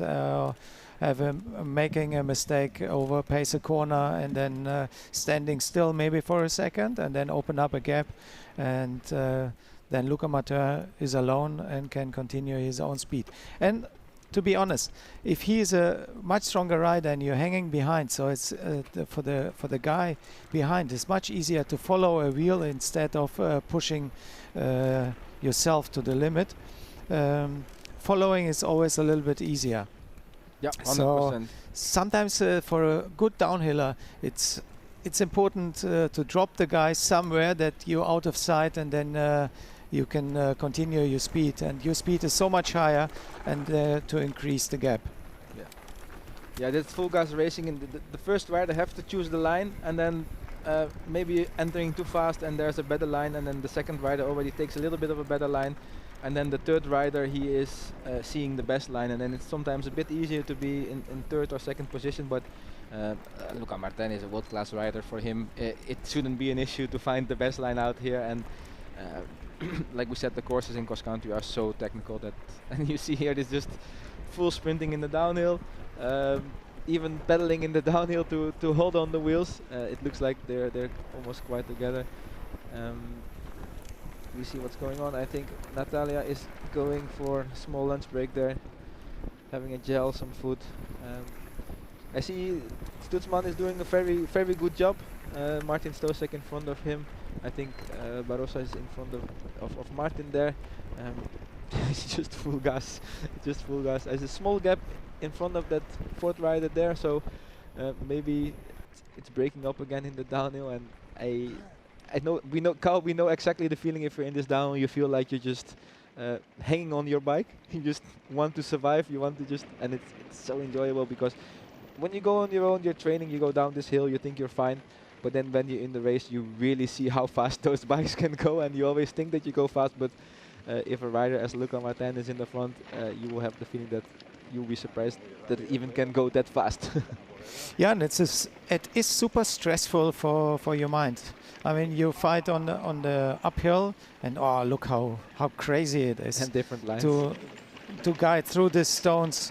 I mean, I remember yesterday you told me, oh, you have to look for the lines, but honestly, there is no line. Just closing your eyes and go full gas and try not to catch a stone. There's always a line, but there's always a line where the bikes take you. At some point you control the bike and you choose the line, but then if you are going so fast from rock to rock, you just you be on the line where the bike takes you. So yeah, it feels like dancing on the bike. Yeah, more or less. Left, right, and the bike can control under you. Yeah, but an amazing day here again in Mediterranean Epic. It's such fun to ride with this weather, coming from a lot of riders coming from the north of Europe, from the cold, and then having this beautiful single tracks, having great weather, having a super high competition, a lot of good riders. makes life wonderful. My opinion, Carl. Yeah, honestly, I would also love to ride now, but only the downhill, not the climb. So we're gonna go for the 80 kilometer of the States tomorrow this afternoon, Carl. Yeah, you said you love to ride, so I don't want to hear any excuses now. Yeah, okay. So, You- ladies and you- gentlemen, you got me. you hear that live. He's gonna come with me the whole 80 kilometer this afternoon. The social pressure is on Carl's Plat's shoulders now. So it's another 6 hours of riding. Depends how fast you go, Carl. Yeah. But maybe I'm broken from yesterday. You killed me. With all your years of experience, Carl, there's no way to break a broken man. Exactly. So the experience of the years help to stay at home. Just to make a different decision. Back to the race. Sorry for that. Yeah, you did. Leader jersey in this beautiful blossoms there. This part. Yesterday we were riding there in the rain with the beautiful rainbow. Was a different side, but this little bit of a breather here. It's a more steady climb. Natalia was really on the gas there. Rosa's looking in front to see if she can catch a glimpse. Maybe asking the e-bike to give some information, like how am I doing, where I am in the race. But this is also something you have to control your mindset and just be focused on what you're doing. Yeah, I think it's quite of a difficult situation now with Rosa and Natalia. Natalia probably doesn't know how far in front she is, and Rosa doesn't know how far she's behind. So it's just pushing, finding your rhythm. It looks like it's a time trial for both of them now. Mano a mano. So after the big downhill, there are some smaller climbs. I think physical, the hardest part is done after the big climb, but then the final is coming. Carl, there's some really fast sections, some really fun single tracks, and then there's the last climb. Maybe they're gonna go sprinting up that last climb and explode the race there, but I'm really curious. I'm watching my phone close by to see the live timing, to see if something happened after the big downhill. Rosa van Doorn, again, you were riding 2 days ago with her. She had a very good winter. Always training a lot in Calpe in Spain. It's quite, the terrain here is quite similar than at Calpe, so she's pretty, I think she feels pretty comfortable on this kind of trail, so that's also advantage. And of course, if you have to ride again Natalia, she's as well used to this terrain. So, but coming from the Netherlands, we don't have this kind of trails. We don't have rock gardens. We just have handmade single trails, big flat forest roads. So, if you want to perform on this level, as Rosa is doing, there is no other way than go to Spain to ride the trails, or go to South Africa, or wherever you want to go, to WAM or rather, first of all. But also, it's not only for the climate, it's also for the kind of terrain we have to race on. You cannot race all day on the road, or train all winter on the road and then do a mountain bike race with the trail. So it's very important for riders from north of European to come to Spain or somewhere where there are big trails. Carl, you like to train always in Spain, or I think you prefer South Africa a little bit more? Yeah, I talked to Rosa a little bit, and she is really enjoying the time in Calpe, and also she was now in Girona. We met her in Girona, and it makes a huge difference if you train in good terrain, because you get the rhythm for the surface and for the terrain. You increase your eyes, your everything adapts for mountain biking, and it makes the riding more easier. It also depends how recovered you are after a downhill. So exactly what happened. We saw a small glimpse there of Luca Martin. He passed the second checkpoint first, so he is on the attack. This is exactly what we expected. He's putting all the riders under pressure. Yeah, he took the chance. He took the chance, and also this is, you have to play your strong points, and those cross-country riders are technically on another planet.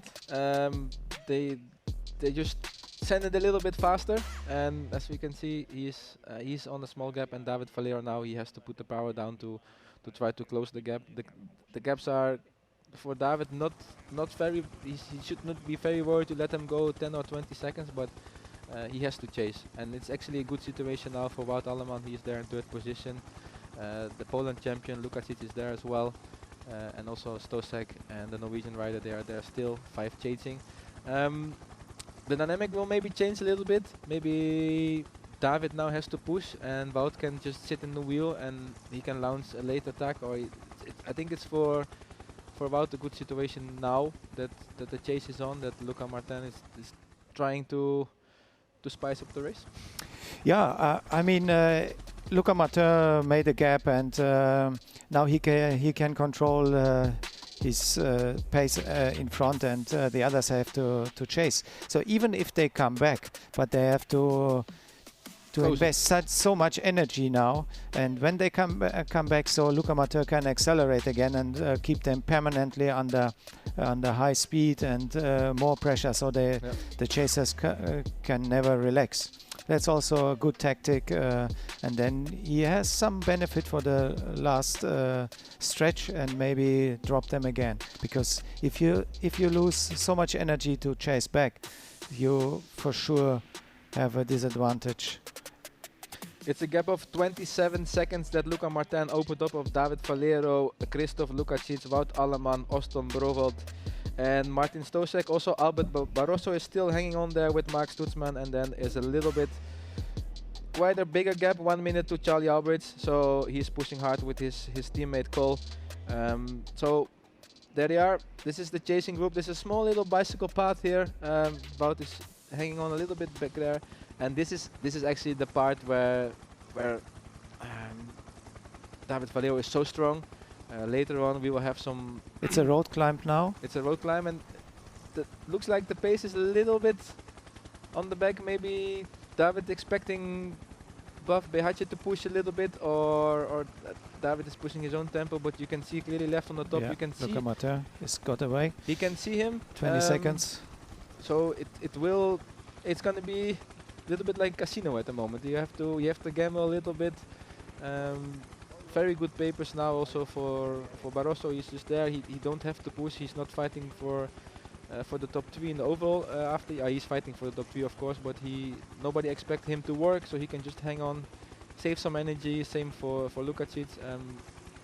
David is taking the responsibility, and I think sure also... Yeah, and he's not complaining about taking the responsibility, so he must feel strong, and it can also be like a mind game. He says like, okay, Luca Martin, you made a gap in the downhill, now you can go, and I close the gap very, very carefully, not wasting too much energy. So it's a mindset.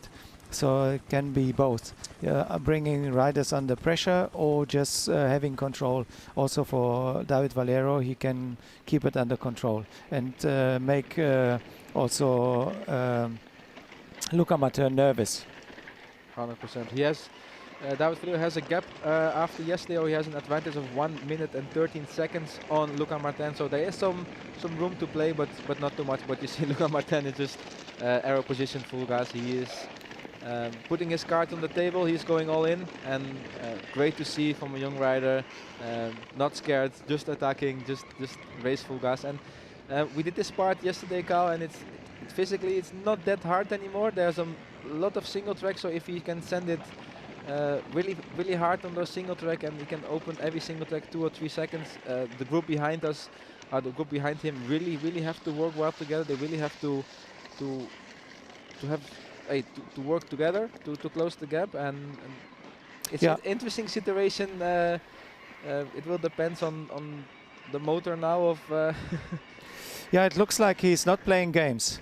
This is he took the opportunity to get away in the downhill, and now he's continuing like full gas, and he really doesn't want to let the chasers come back. So he's really pushing hard. And now it's for Valero, and what's his decision? I mean, he's still in the lead in the overall with a minute, so he has to decide. Either I go a little bit slower and let my competitors also work, like Wout and they have to decide. Do we let Luca Matteo having a bigger gap, or we work together and chase him back? I think Mark Stutzman, his teammate, he will David will use him like a true teammate, and maybe he will say like, Mark, go in the front, fire your last bullet, try to catch him.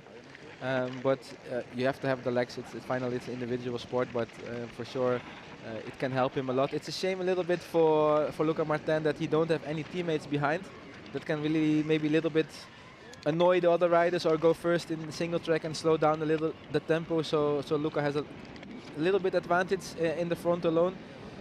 We're not sure about the wind. It doesn't look like it's blowing as hard as yesterday. So maybe if there's a strong headwind section and the group work together, then they can close it fast. But I'm excited.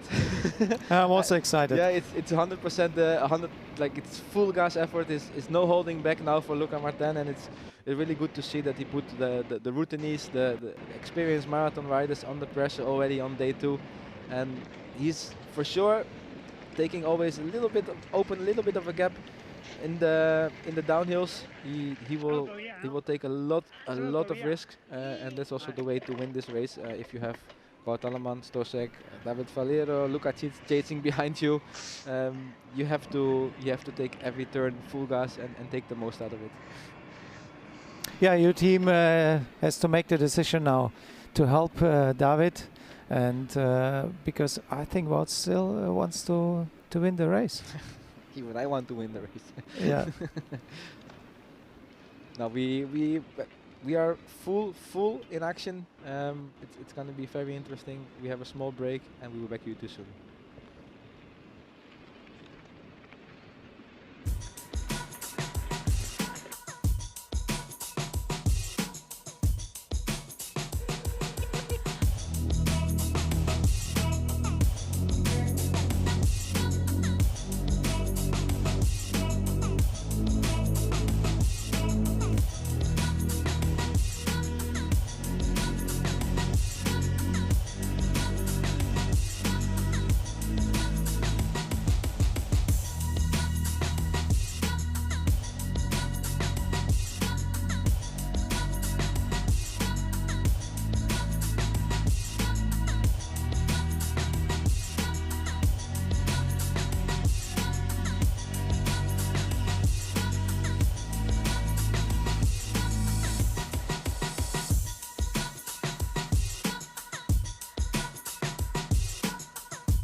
El verano es nuestro.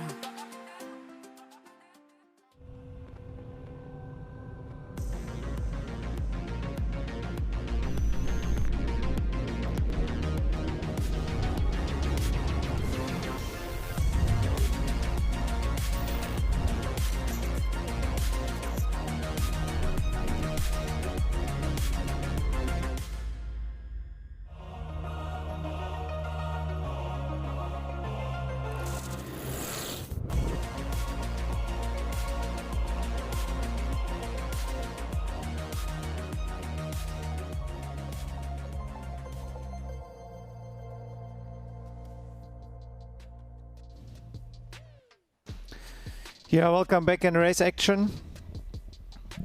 It's going to be a very interesting and exciting final. Luca Matteo is in front and having a gap over David Valero and Martin Stosek. Wout Alleman, a group of 5 or 6 is chasing him. I think he's not holding back and he wants to continue the gap and win the stage. Yeah, we have it the timing at checkpoint number 2. Luca Martin is taking all the risk in the big downhill, and then he puts a lot of pressure on 6 or 7 riders there. The leader David Valero, Christophe Lucasit, and then Wout Alleman and Austin Brolo. They are following in the group behind. Let's see if they can work together and close the gap to Luca Martin. But It's gonna be, I think, a little less than 1 hour of racing left, so it's all guns fired, all engines on full gas, full throttle. The last part also is full of beautiful, beautiful single tracks, very flowy. I think also the fans are gonna go out there. It's a quite famous downhill here for the locals. And we have the drone shots here, we have the camera, we have the live action here, bringing it to you live in your living room. So I hope you enjoy it. And on the other hand, the women race, it's also on fire. Not too much tactical racing, they're just going head to head, Rosa versus Natalia, and the race is on. Natalia now is in a big downhill. Pues ya hemos pasado el ecuador de la etapa, prácticamente lo que queda es como un calzone, doblarlo por la mitad, pero al contrario, una parte larga de bajada, como estamos viendo, un auténtico rock garden, una alfombra de piedra que caracteriza la zona de Castellón, y luego un sube-baja hasta llegar a meta. Natalia ha aprovechado sus condiciones para asegurar bien en las bajadas, las ha hecho con bastante precaución en la zona de piedra. Como dijo antes Isma, puso pie en la zona de raíces y todo el tramo siguiente lo hizo con mucha precaución y marcando un paso importante en la subida, que es su terreno, y en las zonas de transición muy concentrada, intentando no cometer errores. No la veo que vaya fatigada ni por encima de un nivel que te exija demasiado, pero bueno, tampoco va paseando. Así que nada, de aquí a meta vamos a ver qué ocurre con Rosa por detrás y con Natalia en situación de cabeza de carrera.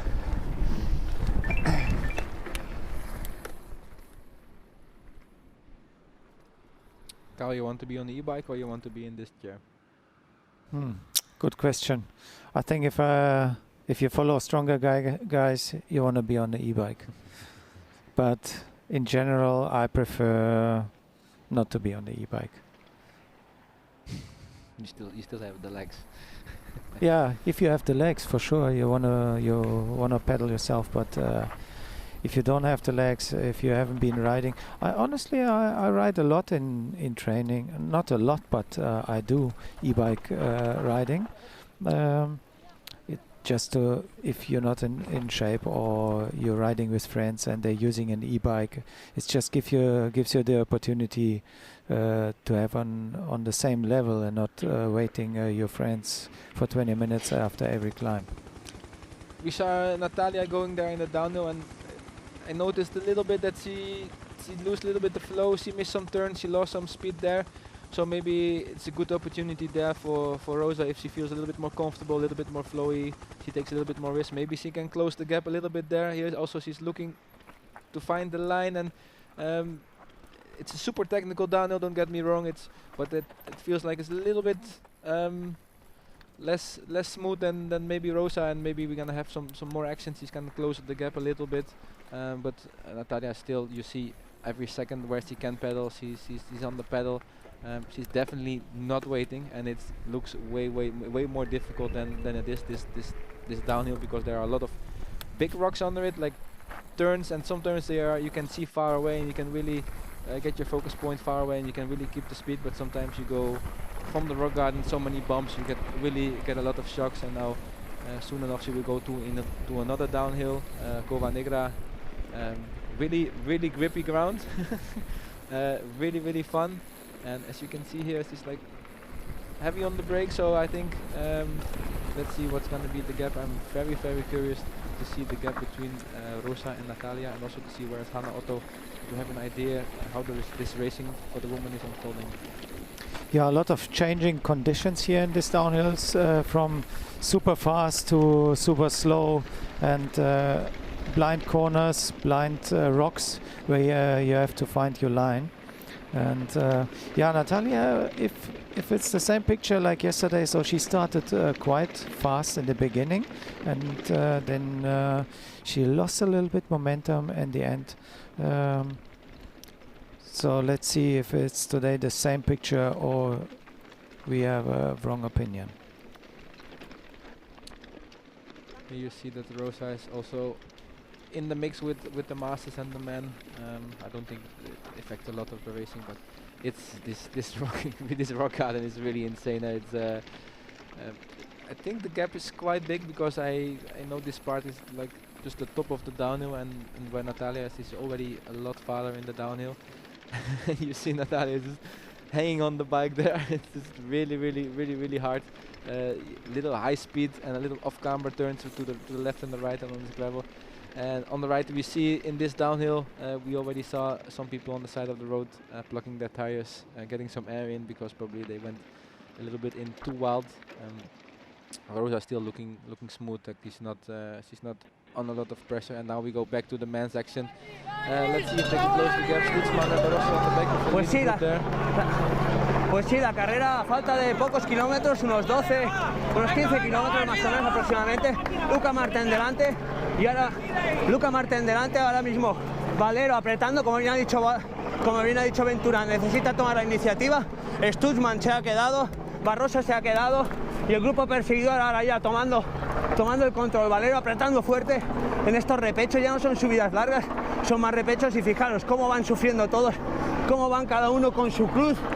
Se van deslomando y es que Valero está imponiendo un ritmo altísimo, porque sabe que Luca Martin tiene una oportunidad impagable para ganar esta etapa y es que los últimos kilómetros, si bien recordáis, de camino a Castellón, hay un descenso muy técnico donde Luca Martin puede sacar provecho, así que Valero está tomando la iniciativa y fijaros, está creando cortes.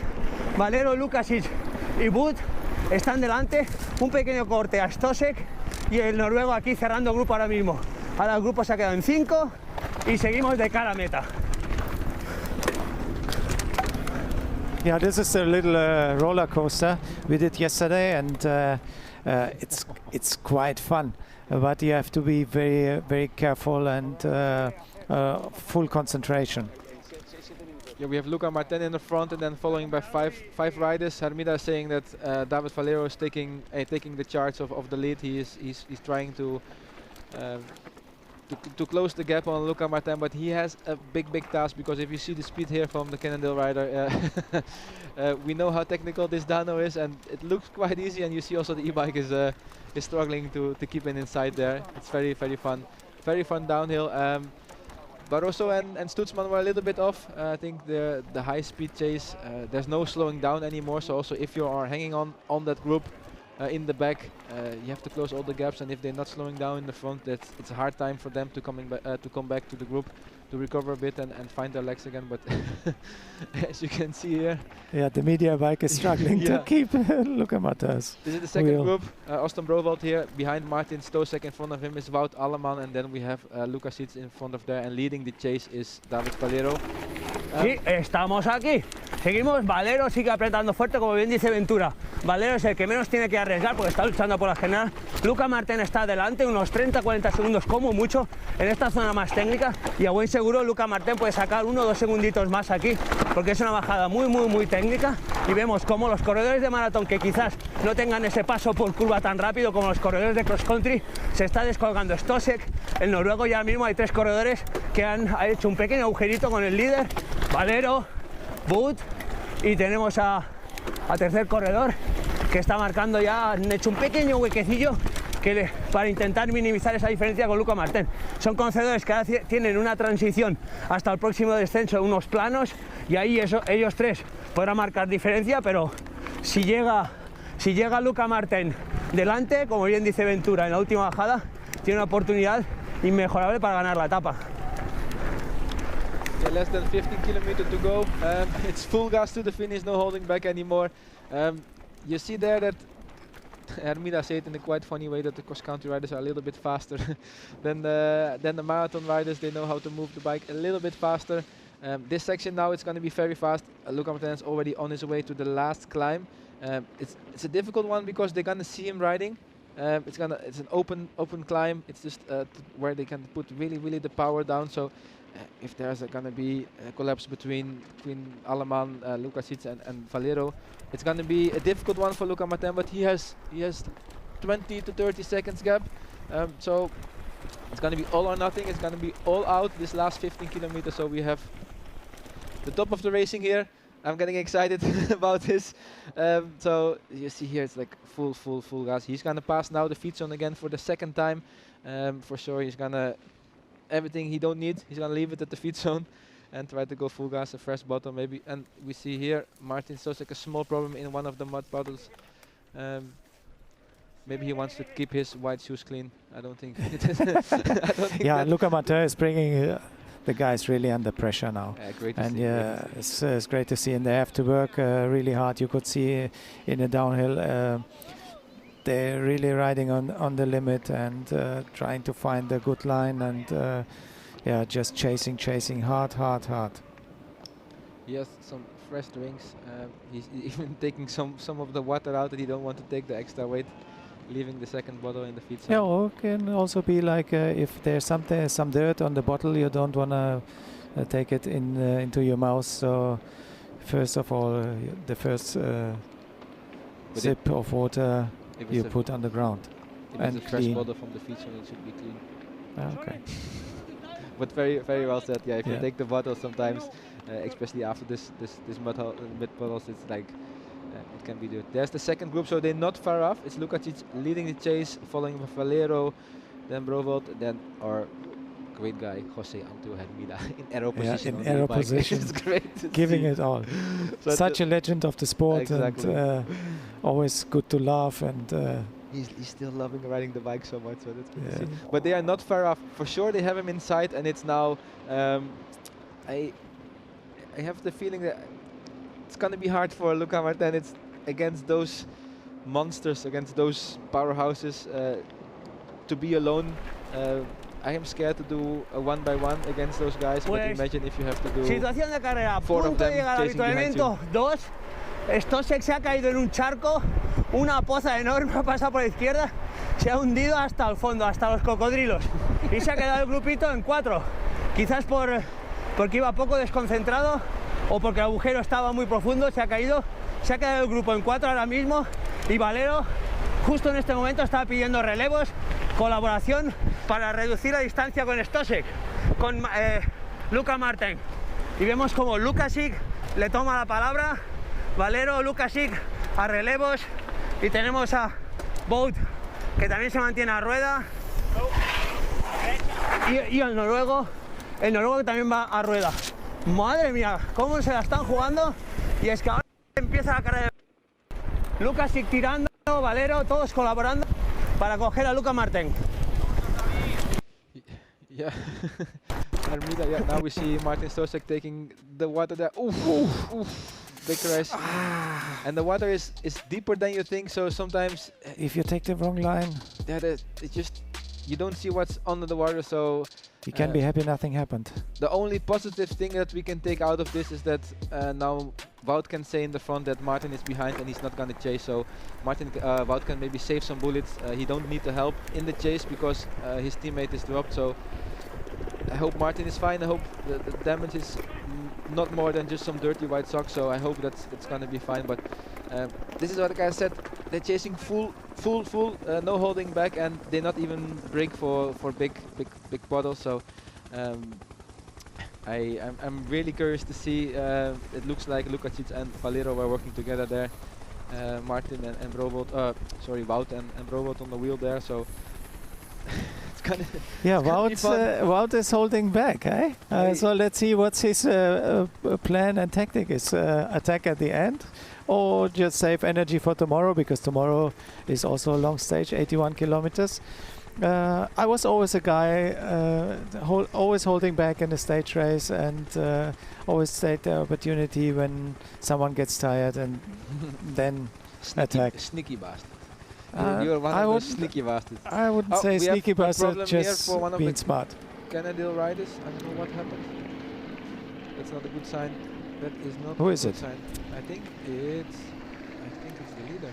Yeah, I think it's a problem for Luca Martin. This is the dry riverbed we have before you go into the last climb. So drama on the course. I hope he's fine. I hope nothing major has happened and he can continue his way. Meanwhile, Natalia Fischer is giving it full gas on the steep little climb on the bicycle path. This is the terrain that suits her perfectly. She's a light rider. This kind of climbs, it's just she loves it. Yeah, she looks strong on that climb, Yeah. pushing hard. So Soon we have also an idea about the time gaps with the girls. So she's trying to get some information from the e-bike, but she won't get it. Yeah, like I said, it's a bit of a difficult situation because you don't know how far back is my competitor, and you still have to concentrate and keep the momentum. Ahí hemos pillado justo, Laura, que con la bici eléctrica también sufrimos, ¿eh? Nada, Natalia ahora va por este carril bici en esta zona de transición después de la bajada larga.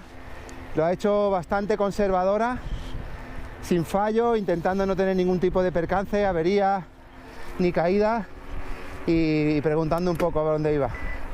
Pero bueno, yo creo que no sé cómo viene Rosa detrás porque he estado fuera de cobertura un rato, pero el paso de Natalia es bastante sólido, bastante constante y como veis, mira, el pedaleo es prácticamente muestra que el estado de forma que tiene es importante y bueno, ahí estamos. Yes, Antonio Ortiz is explaining that Natalia was asking the gap, but he also have no idea. Here we see what's gonna happen. This is this dry riverbed, and I guess it's he hit a rock. He hit a rock with the pedal, and then he get out of balance. And we did this section yesterday, and it's very difficult. It's Luca Martin. It's the leader. So I think the race is open again. This happens when you're racing on the limit, Carl. He's giving it all. He take all the risk for try to win the states. Even the e-bike is helping him up. So I think this is an opportunity for the chasers to get back, and everything is gonna explode in this last climb. Yeah, I hope he didn't hurt himself too much somewhere on the leg, because this is a nasty crash. On the rocks. On the rocks, and when you fall down, you're for sure gonna hit something on your body, on your bike. Hopefully everything is okay and you can continue. And Antonio Ortiz should put his helmet on. He put his helmet off to get the best images for you at home, risking his own life. He had to go right over the highway. A little bit of easier section, a little bit of asphalt, so he can put the big ears. And she looks very, very solid, Natalia. She's on a very, very good day. Maybe now Jose Hermida is going to go back. It's Antonio. It's Antonio, yeah. It would be good to see the gap. But it looks like she's in a comfortable situation, and the gap is quite huge. This is the we also already missed this. You missed yesterday this turn. Yeah, are we back in the well. race? Let's see. There are Martin Stosek is coming back, so his crash was not that bad. That's a very good sign. Rowold, Martin Stosek, Wout Alleman, David Valero. Oh, too much power. Yeah, you see the guys are getting. And Luca Martin there is in the front. They catched him after his small crash. Lukacic closed the gap, and then on the right it's an e-biker. So they're back with 6 riders. The race is gonna explode. You see Martin there is Martin Stosek is speaking with his teammate Wout Alleman. 5 riders. I don't see David Valero. They catch Luca Martin. Yeah, he crashed, and then of course unfortunately he came back. I don't see David Valero. It's a little bit on the back of the group. Oh, this is not Luca Martin, is it? Yeah. So now maybe, the race is slowing down a little bit. Yeah, it's Luca Martin for sure. The small crash in the riverbed took him out of him, hit him. He lost the 20-30 seconds that he risked. Pues situación de la carrera después de la caída de Luca Martin. Lukacic no es que se haya dado cuenta del todo, pero ha cazado a Luca Martin, ha sido el que ha propiciado la caza. David Valero también ha iniciado la caza a Luca Martin. La verdad es que se estará recuperando del golpe fortísimo que se ha dado y volvemos a tener este grupito con Luca Martin, Lukacic, David Valero, Wout, Stosek y el noruego, así que reiniciamos la carrera a falta de apenas 10 kilómetros para meta. Ahora nos queda una subida a pista ancha, muy llevadera, pero todos son conocedores porque han podido casi entrenar el recorrido, o al menos los últimos kilómetros, así que todos saben que ahora les viene una bajada muy técnica y bueno. Hermida is lost in the mountains. They're going into a forest here, and then the last big climb. Es Lukacic. This happens many times because they were going full gas. Luca Martin was on the attack and then a little bit behind. They were chasing, and then unfortunately a crash for Luca Martin, a little bit out of rhythm, coming back together, and then everybody's like, oof. We just raced a half an hour on 150% and now we are together and we have a small breather. They drink a little bit. There was some talking between the teammates of Wout Alleman and Martin Stosek. They cannot slow down too much because then probably the other riders coming back. And in the women race, interesting, Julia Gregoire is coming back to Rosa van Doorn. The gap is really big because I think it's going to be like 4 or 5 minutes already because Natalia passed this climb already. So it looks like Natalia is giving a big blow to to Rosa today. I don't know where is Hannah Otto in the middle. Don't have too much time gaps. I'm going to check fast. Carl, exciting riding, men and women. Super exciting. I mean, you can see they were the men, especially the men, they were on the attack. Luca Matteo tried everything, a little mistake, and then he loses all his gap, and now everything is together again, and the game starts new again. Ladies and gentlemen, you're very lucky. You've been treating at home at a really exciting race. It's really, really fun. We have some time gaps now at checkpoint 2 for the woman. We have Natalia Fischer in front. She is around 3 minutes in front of Hannah Otto, and then more or less 5 minutes after that, exactly 5 minutes after, we have Rosa van Doorn together with Julia Gregoire. So Hannah Otto is chasing 3 minutes behind Natalia Fischer, and she's 2 minutes in front of Rosa. So the same 3 girls like yesterday fighting in the front, it looks like. Rosa not on her best day. Speaking now with Julia, maybe she can help a little bit, or maybe Rosa's not feeling well. She has done a lot of training, and maybe. Yeah, curious to hear what happened. Maybe she had something on her bike, or just bad legs. But we all human. We all human. She still doesn't look too much stressed out, and Natalia just on another pace today. You can see she's just. Hammering it to the finish line. She's also going now to this last little sections, then she's gonna pass the last feature and then go up to this climb.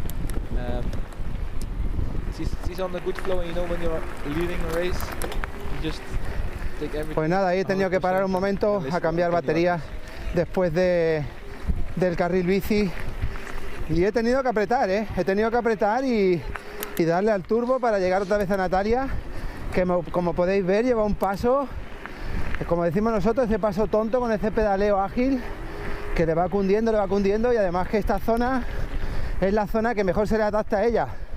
Esa pista de vatio, de darle, de mantener un paso y que va pasando los kilómetros y vamos echando parte de la etapa para atrás.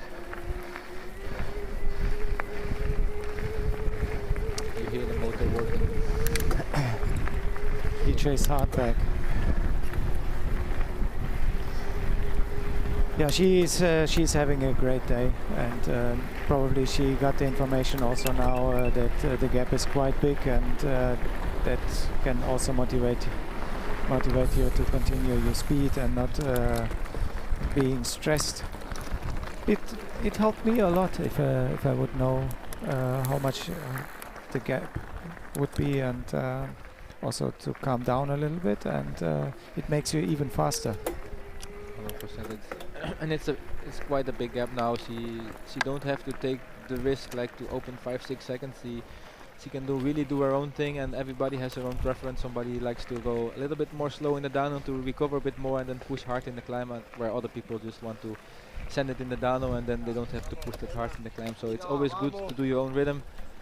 She's now over the last climb, and now it's gonna happen. It's the last climb. It's an open section, like I said. David is in the front controlling the race, and then they go into this technical downhill. There the position is going to be key.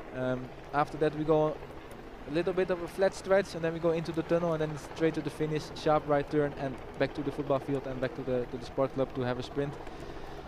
6 riders, 30 seconds behind them there are still 2 or 3 chasers.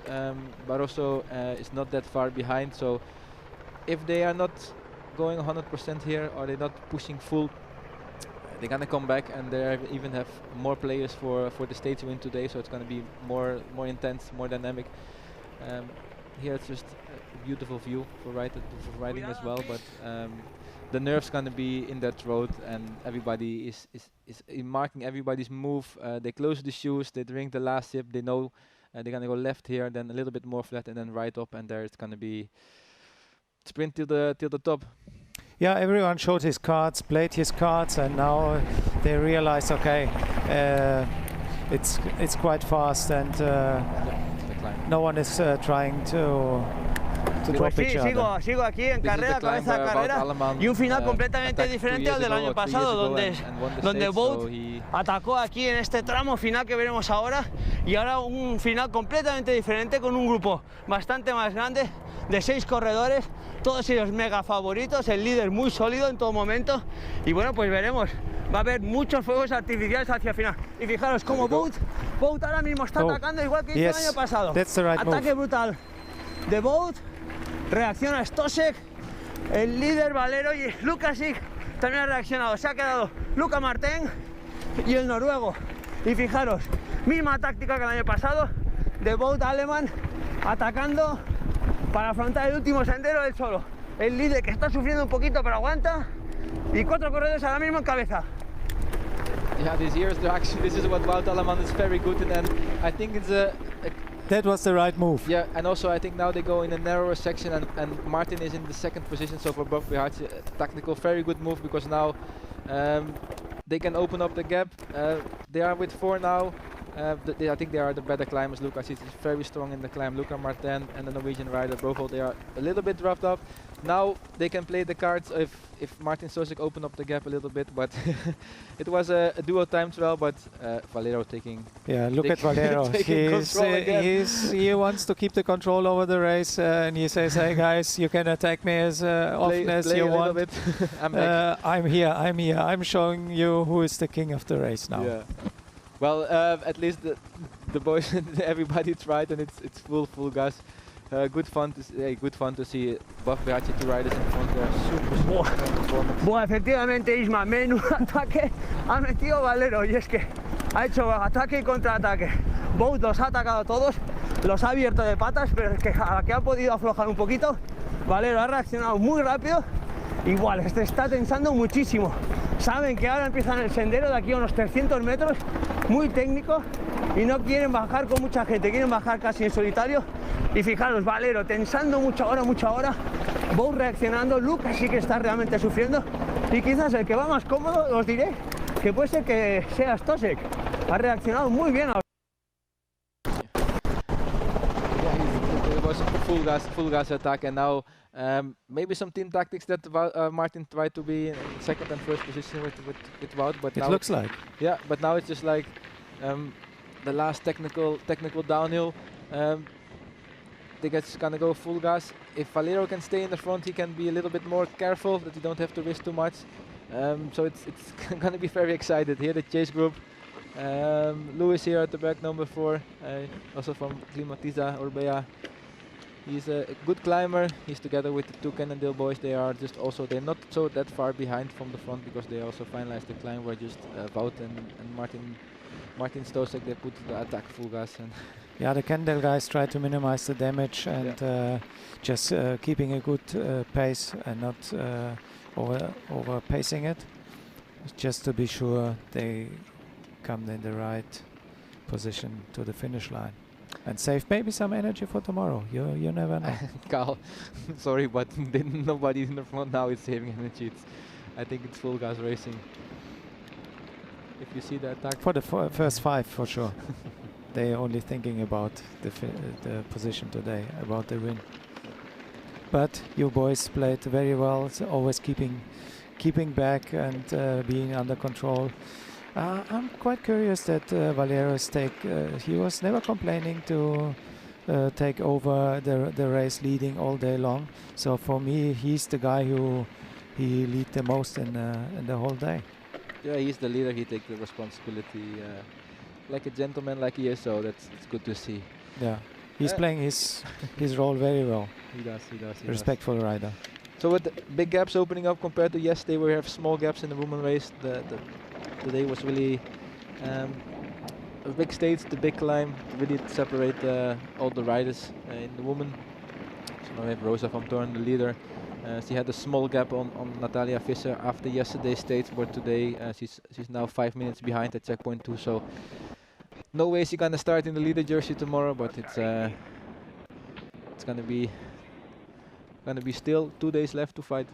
Yeah, it's a little bit disappointing for her because I think she expected a lot from this race, but yeah, you have to accept it.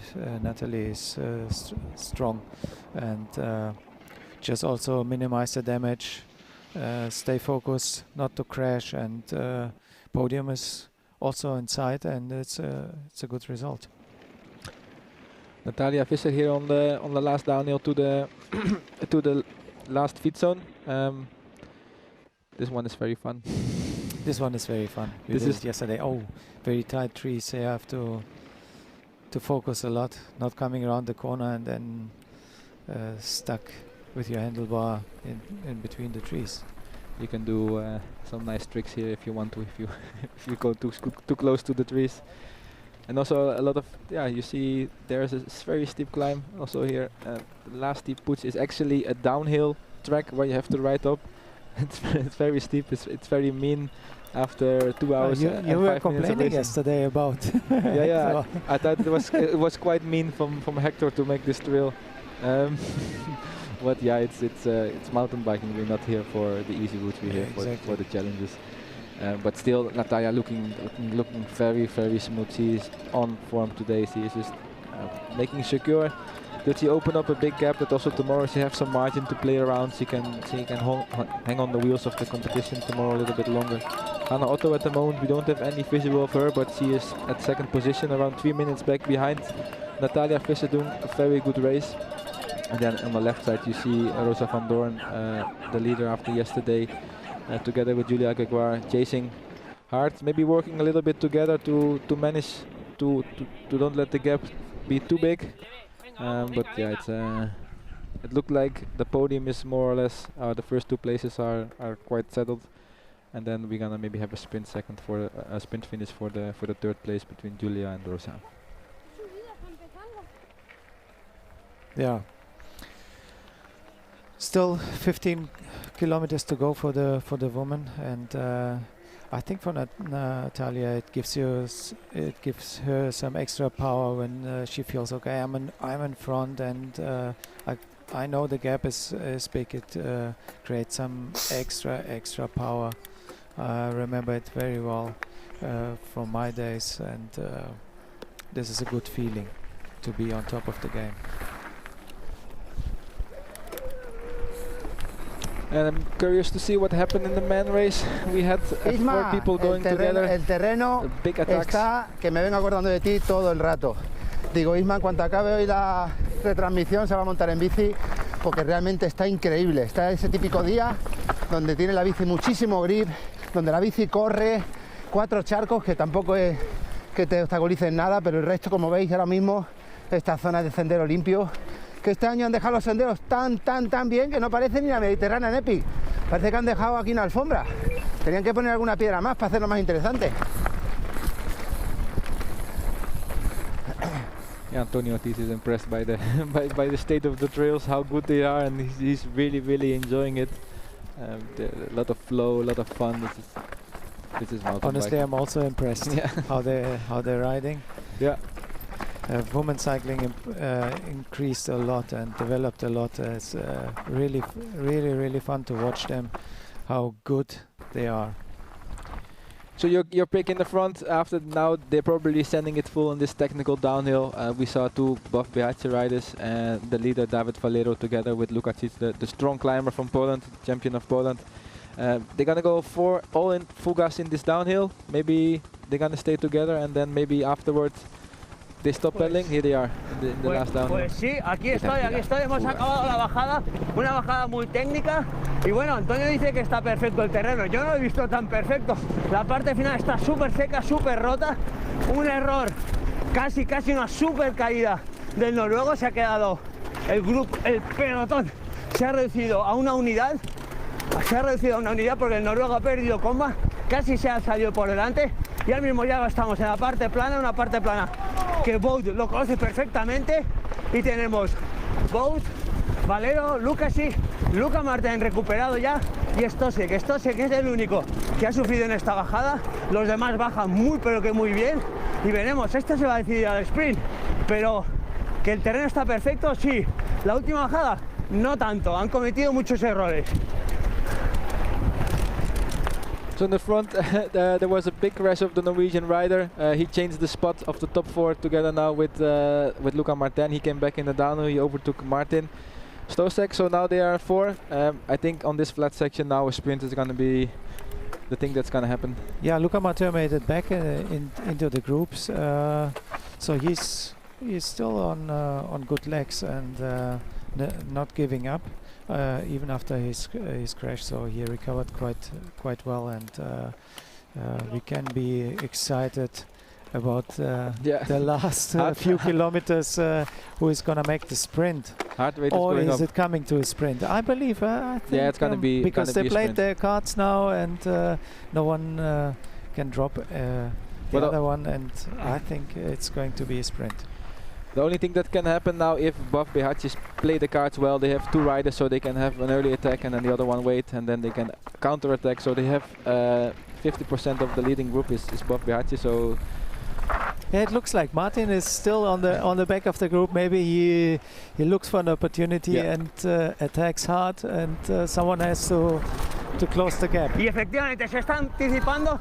Bout además se está anticipando. Fijaros, es conocedor de este tramo tan complicado. No tiene nada de técnico, nada de dificultad, pero es un caminito estrecho que Bout lo conoce de otras ediciones y ha cogido apenas 5 segundos. No, ahora se ha reducido un poquito a 3 segundos y está aprovechando esta zona técnica. Es un revirado, un serpenteo para arriba, para abajo, plano. Hay que saber pilotar mucho. Encima hay un par de trampas, hay un par de arquetas, y que bien recuerdas del año pasado que estaban algo peligrosillas, así que espectacular como Bout está moviendo su ficha.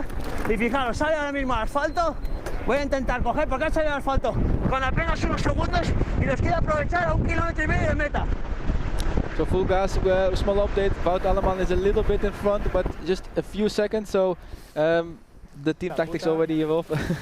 He's just full gas, but you see here, I think they catch him back now. It's just difficult to get away here because it's a bit of wind, and you see you riding. Yeah, you see they catch Wout right after the downhill to do a big attack. And now they're gonna go left, and then they're gonna go in this tunnel. Also, it's a very important point. If Martin is smart, or if he would really try, it would be a good moment now to attack before the tunnel, because they just fire a lot. And I think he's getting ready for his launch. Yeah, but Valero is keeping the pace so high. There you go. Yes, that's what we said. This is for the tunnel, and now Wout tried, now Martin try, and then Luca Martin is smart. Lukacic is also on the wheel, and maybe now after this tunnel, it's a tricky one. It's still a long way to go. So. But Valero is always on the wheel, always on the wheel. I think Natalia crashed on the same place as Martin's crashed, or another rider. I don't know what's going on.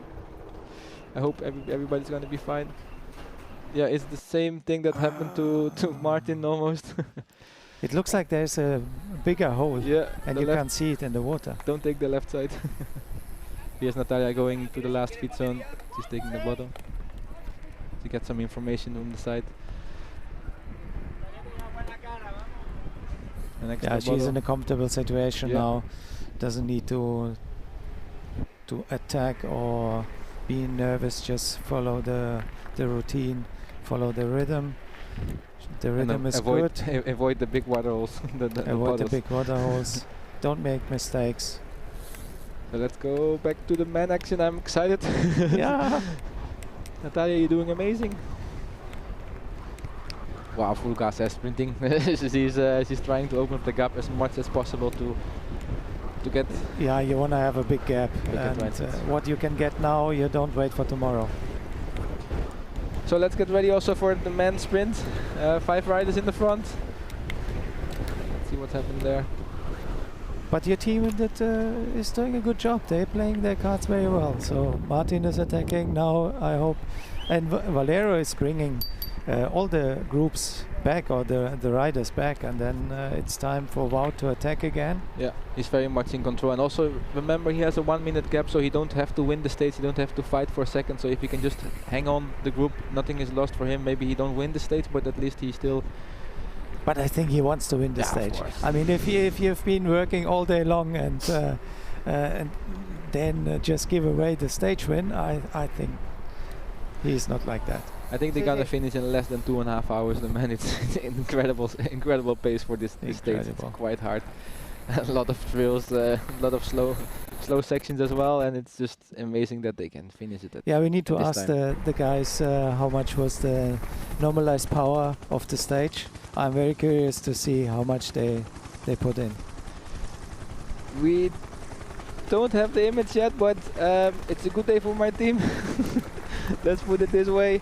There they are, they're coming, and there's the sprint. Yes, is 1 and 2 for Buff BH. Wout Alleman wins the sprint for Martin Stosek. Wow, double win, congratulations. And the leader is just safe. Congratulations for Buff BH. That's exciting sprint to see. Then the Norwegian, he had a crash in the last downhills. He lost a little bit of contact. But good day for him as well for the overall.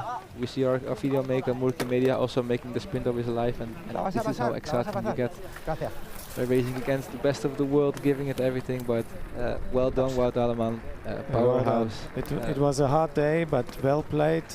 Always in the back, having controlled the race and never played his card. Looks like he's lying on the beach, yeah? And there is his teammate in the same position. The washing machine is going to try to get those white socks white again, but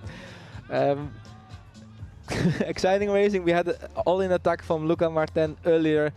He had a small crash, so he got catch back by the group of Alleman and Valero. David, a small problem in the beginning of the stage in the feed zone, but he recovered well. He took the race under control. He never was in a bad position or never really under pressure. Finished in the front group, don't lose a lot of time in the overall, but I'm excited because we have 5 riders and we're still gonna have a new race going on tomorrow. There are no big gaps opening up, so wow. Yeah, it's wow. And if you yeah, let's listen to Antonio. Bueno, pues efectivamente, victoria para Wout Alleman, Stosek, que están aquí estirados, recuperando. Magnífica carrera de los dos corredores, se han coordinado perfectamente, como podéis ver. Y ahora las risas, es ahora el momento del equipo Buff BH, que se estrenan con este nuevo sponsor. Y bueno, han corrido muy bien, muy inteligentes en todo momento en carrera, y a mitad de etapa ya se les veía hablar entre ellos, como están hablando ahora, cierta complicidad a la hora de hacer la táctica, y lo han hecho perfectamente. Ha atacado uno, cuando ha atacado él, Stosek, Wout se ha mantenido a rueda, y en los últimos metros, como ya recordáis del año pasado, Wout es un corredor muy explosivo, sabe jugar muy bien las cartas cuando llegan momentos críticos, y lo ha hecho. Hoy en la última curva, prácticamente la última curva, que parecía que no iba a meterse en el podio, pues ha entrado primero y se lleva esta victoria de esta segunda etapa en Castellón.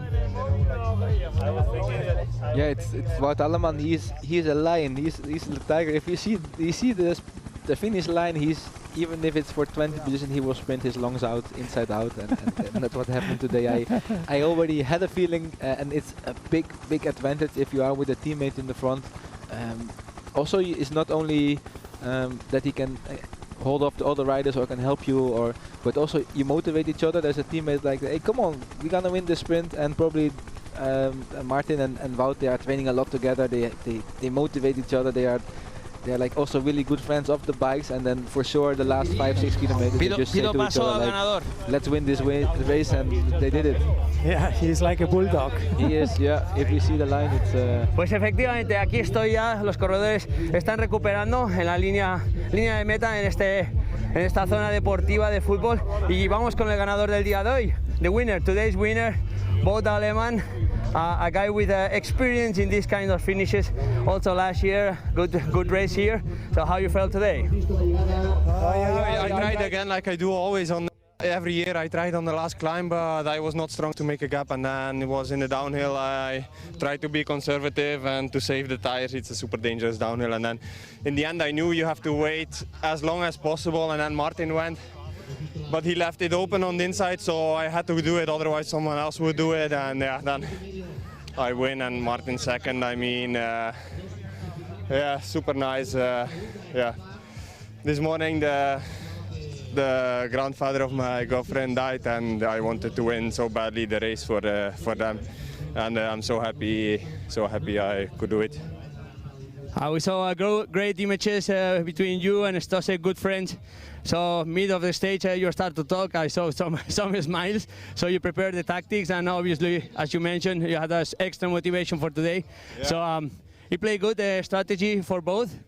Yeah, I mean, we spent so much time together this winter, and we were training so much together, and we have one big goal, and we were talking about this so much that we wanted to finish like in a race 1 and 2, and then to do it already today. I mean, yeah, we become also good friends, and it's so good. So yeah, I'm super happy. I would be same happy if Martin won. So I hope that I can do something back for him in the next days. So congratulations for today's stage, and also all the support from Mediterranean Epic to all your situation. Thank you. Thank you. Pues aquí tenemos un día difícil para él por la mañana, como bien ha comentado, pero ha sabido solventar la jornada con una victoria espectacular. Su compañero también ha hecho segundo, así que Wout Aleman ha vuelto y está en carrera. Yeah, there we have it. It's something we tend to forget. We watching these riders and we think we are motors, but everybody has his own story. Wout had some extra motivation today, and as you can see, Wout is 100% right, because Martin was going for it here. He left it open, and if Wout didn't do it, somebody else would do it, and super well played, and you can see the emotions. It's something like it's really everybody is in his own head, in his own race, and sometimes like. Unfortunately, the grandfather of Wout's girlfriend passed away this morning, and you have to deal with the situations as well, the personal things going on in your head, in your personal life. So yeah, it's beautiful that he can win it, and it gives you some extra push, and that makes it even more special. Yeah, and it brings them into leading a role for the Cape Epic. Bueno, pues aquí vamos.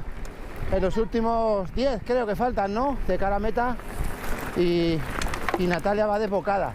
Le han dado referencia en el punto de avituallamiento su equipo, ya tiene claro dónde está Rosa, dónde están las demás rivales, y yo creo que ya es una contrarreloj.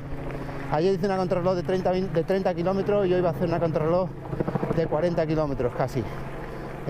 Así que si no hay ningún percance, tal y como va, las fuerzas que lleva, lo mentalizada que va, concentrada y con las referencias que tiene, esto ya es llegar a meta como ayer en la crono, pero en una etapa.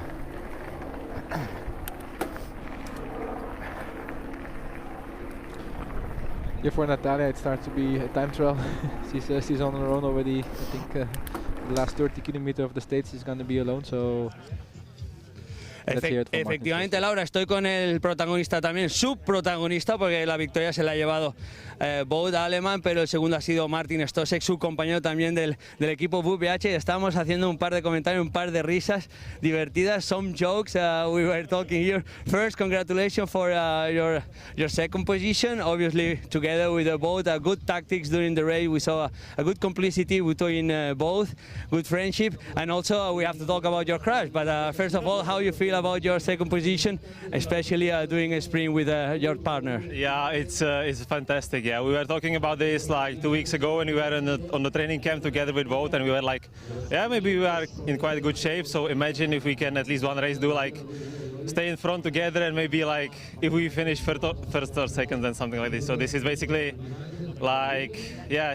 for me it's a big satisfaction, because last year I had not the best season, and also here in the Met Epic, like I was never very lucky here, especially in this stage, because it's also quite hard technically and everything. So yeah, and I also struggled a lot today. It was like up and down for me. I was dropped, then I went back, then I was dropped again, then I had a small crash. But yeah, the finish was strong from me, and I think we managed perfectly with Wout. It was a nice finish, yeah. So you mentioned you never had a so big lag here, but today you had a double lag shot, because podium, and also let's talk about the crash. We saw you passing a big hole of water, and looks like it was like a cut in a highway. You couldn't choose the right line, and then you choose the wrong one. We saw you crashing. How you felt before and after, obviously? It was cold, yeah. Yeah, but I see this water and I see guys passing, and I was thinking like I go right or I go left, and then I went something in the middle, and it was not a good decision, so I crashed straight into it. And yeah, it's a funny moment of the season already for the second race. So yeah, if you continue like this, we have a lot of jokes this year. Yeah. For sure, looks like you are good friends together and you have fun in the race. We saw you smiling all the time. So congratulations once again, and let's look for tomorrow. Thank you, thank you, thank you. See you tomorrow. Pues declaraciones de Martin Stosek, el segundo clasificado en el día de hoy. Yeah, that's the Czech guys. He went quite down, quite hard down to the fence there in the water, and then he said, "Oh, it was just a small course." they are built different. Yeah, they are built different, and it looked also very, very hard. Probably he was wet completely. Yeah. Cool down already. Cool down. But I'm very happy for Martin, and that he had a really hard season last year. And if you have a hard season, to find a good motivation to train for the next year makes it difficult. And so you can see how professional he is, and never give up. And now this is the reward. Yeah.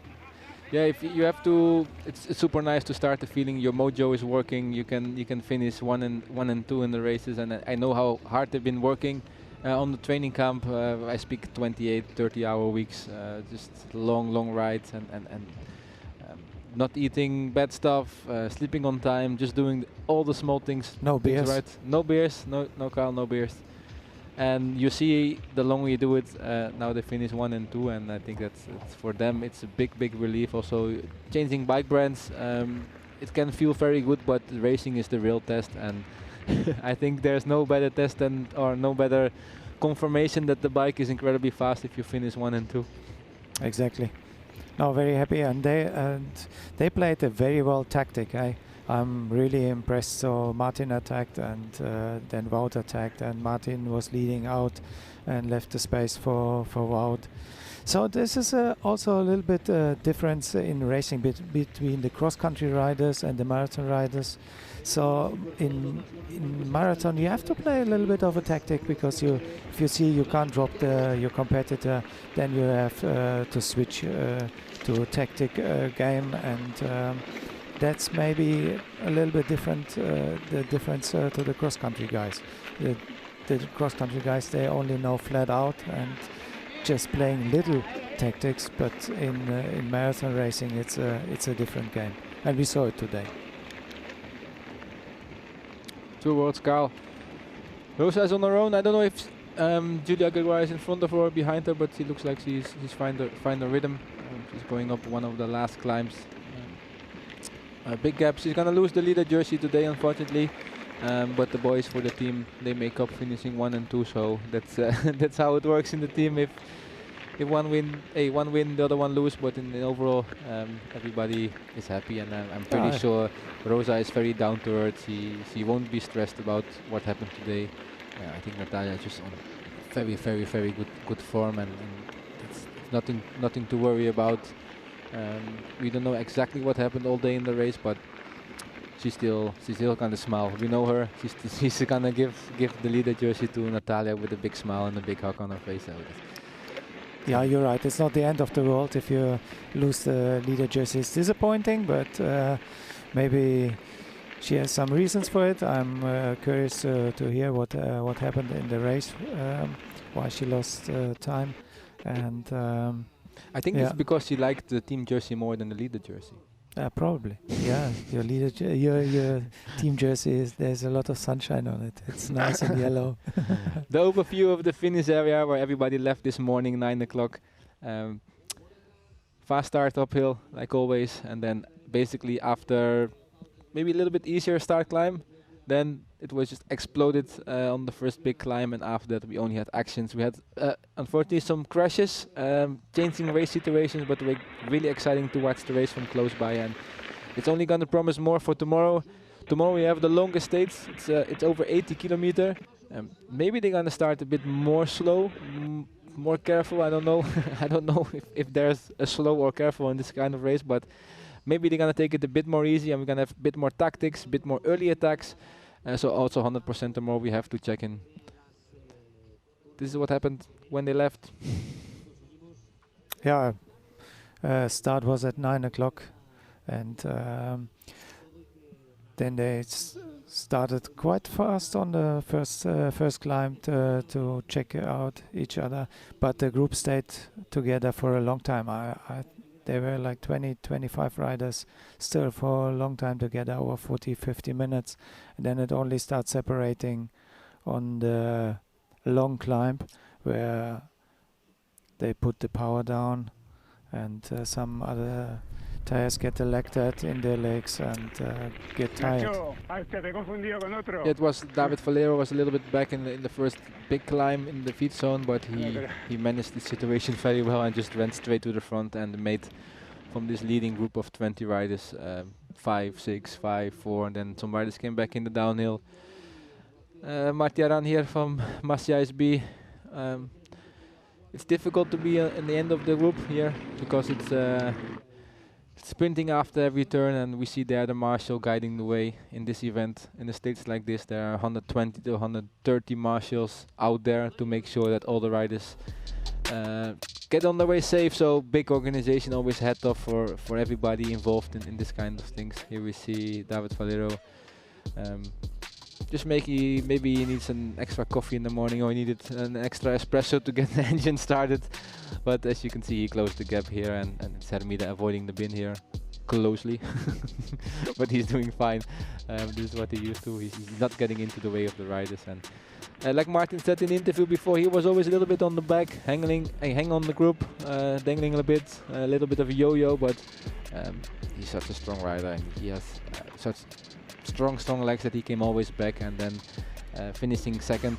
Probably if you ask him after the first hour, he won't believe that he's finishing second, but never give up and keep pushing. And it was probably that's the effort of the 28-30 hours. So exactly. Even when you think you're on the limit and you feel maybe in this moment a bit tired, but your body remembers and reminds you, hey, you can still do it, and it comes back because of all the effort in training. Yep. A lot of hours and kilometers just to survive or be stronger in the end. And then after the big climb, we have the natural huge rock garden, very dangerous to flat. And it was Luca Martin from the Cannondale team that put everybody under pressure. He opened up a gap around half a minute, and then you see here the chasing group, they had to work together, they have to regroup. You see a glimpse of Martin there on the left side of the stream in the top. He was putting his own rhythm, but then he just took all the risk. He went all out, and then this group came back. He made a small mistake in the riverbed, and then we had a race back on our hands. A lot of fun single trails. Also here you cannot be too close in the wheel, so you don't want to lose the contact. Martin's crash. Yeah, he was bitten by a crocodile there somewhere, and then he just went. Luckily he down. fell soft. He fell softly. And he's Czech, and he just come back, so he chose character. Here's the small crash of Luca Martin, hitting the rock there, and then just getting out of balance. Yeah, I hope he's fine. And then the team tactics are made for Bob Bihace. Luca sits there, a very strong climber, very strong ride from him. I think he's also become a contender for the next of the weekend, of the next weekend. And then here the last sprint, Wout, explosive rider as he is. He sent it in inside. He won for Martin Sosek, and third place for, remind me, Kyle? I think it was Valero or Luca Martin, between Luca Martin and Valero. I think it was Valero. But I'm impressed with Valero. David Valero, he's hanging on the leader. The leading he controlled position. the race and minimized. It wasn't even a damage for him. I mean, he didn't win the stage, but he's on podium, and he kept the gap in the overall. He just need to control. Yeah, David Valero still in the leader jersey. Good play by Buff Bihaci today, waiting for the woman to come in.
El verano es nuestro.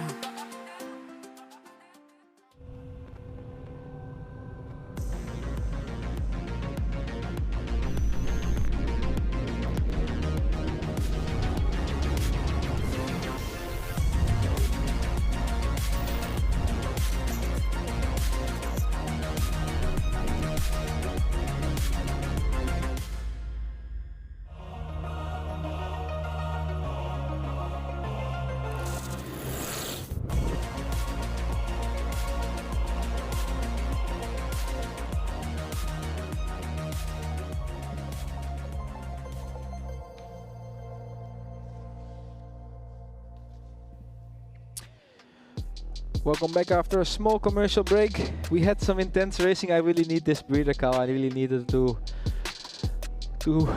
realize what happened. It was such a strong finish. We're waiting now for Natalia to come to the finish line. Hannah Otto in second position and Rosa van Doorn here in screen.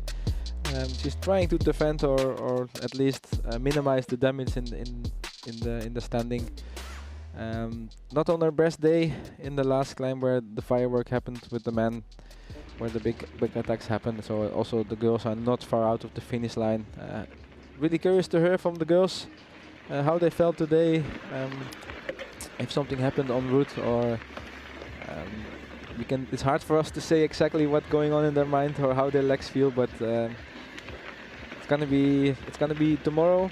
Carl, 82 kilometers, 1415 meters of climbing.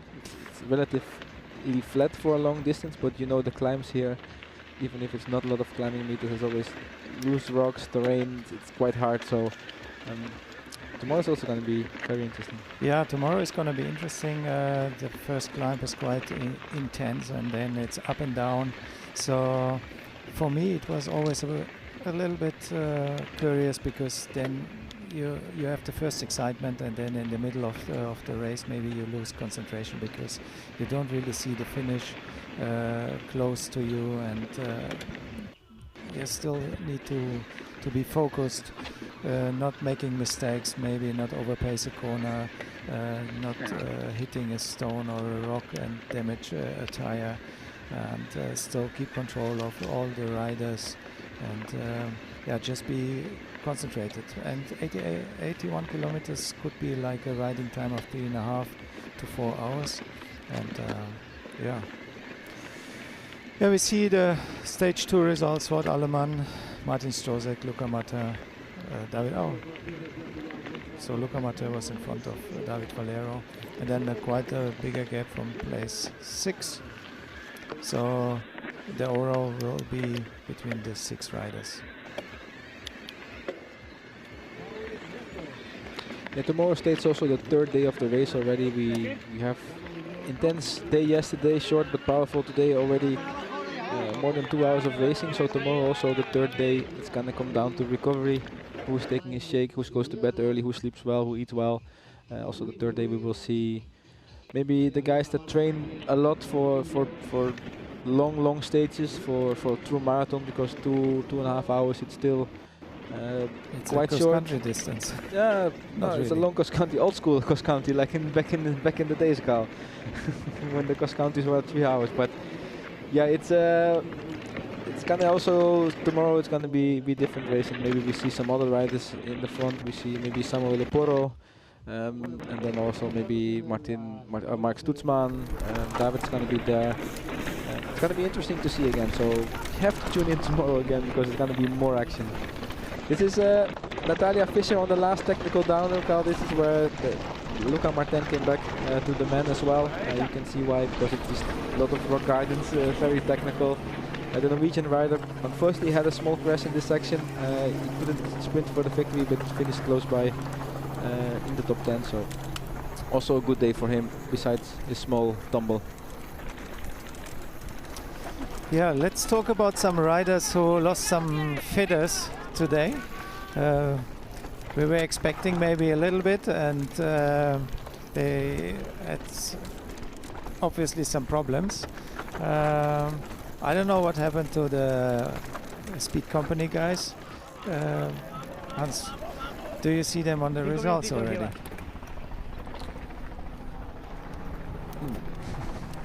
Oh. Yeah, maybe I need to... Georg Egger is finished.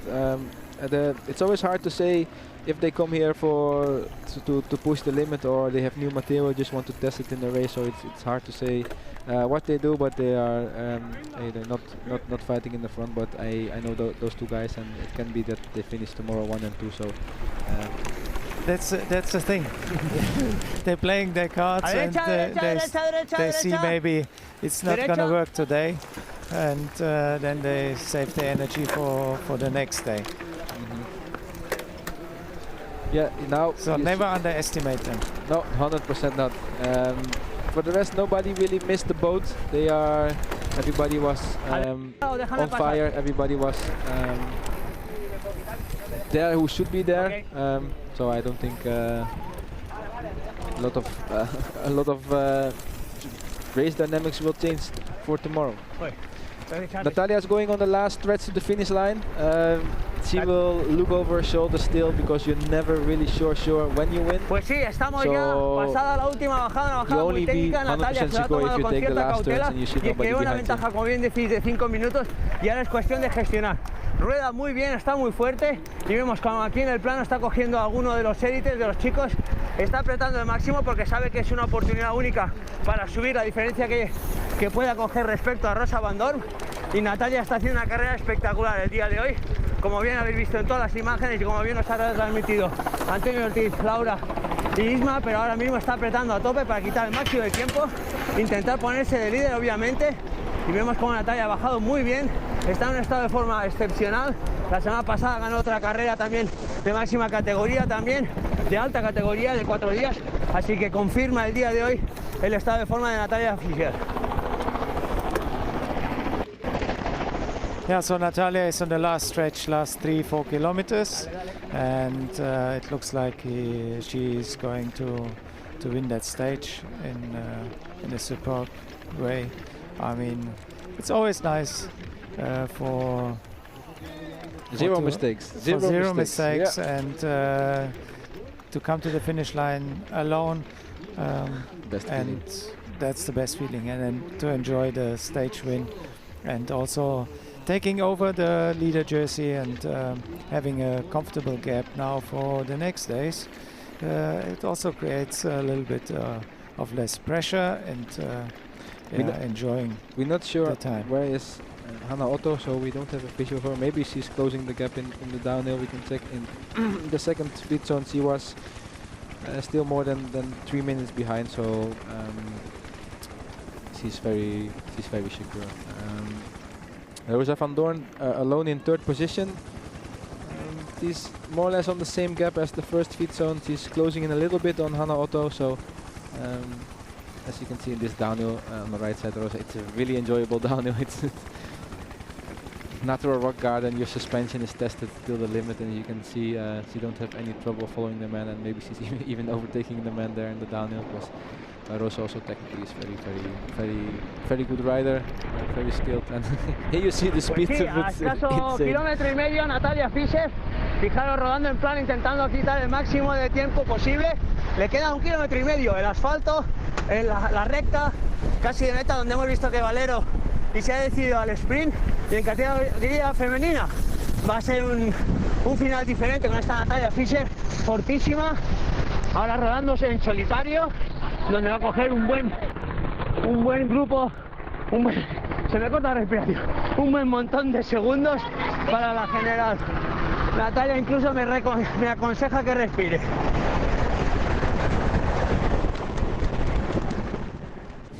Yeah, Jose is bringing us the action of the last kilometers. I love to see him riding and talking.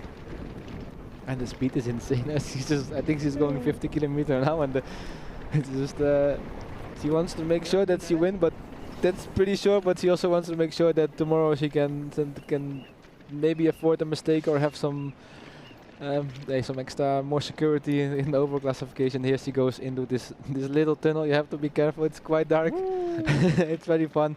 But imagine the men race going there, 6 in together, and then you can imagine how intense and how tight it is.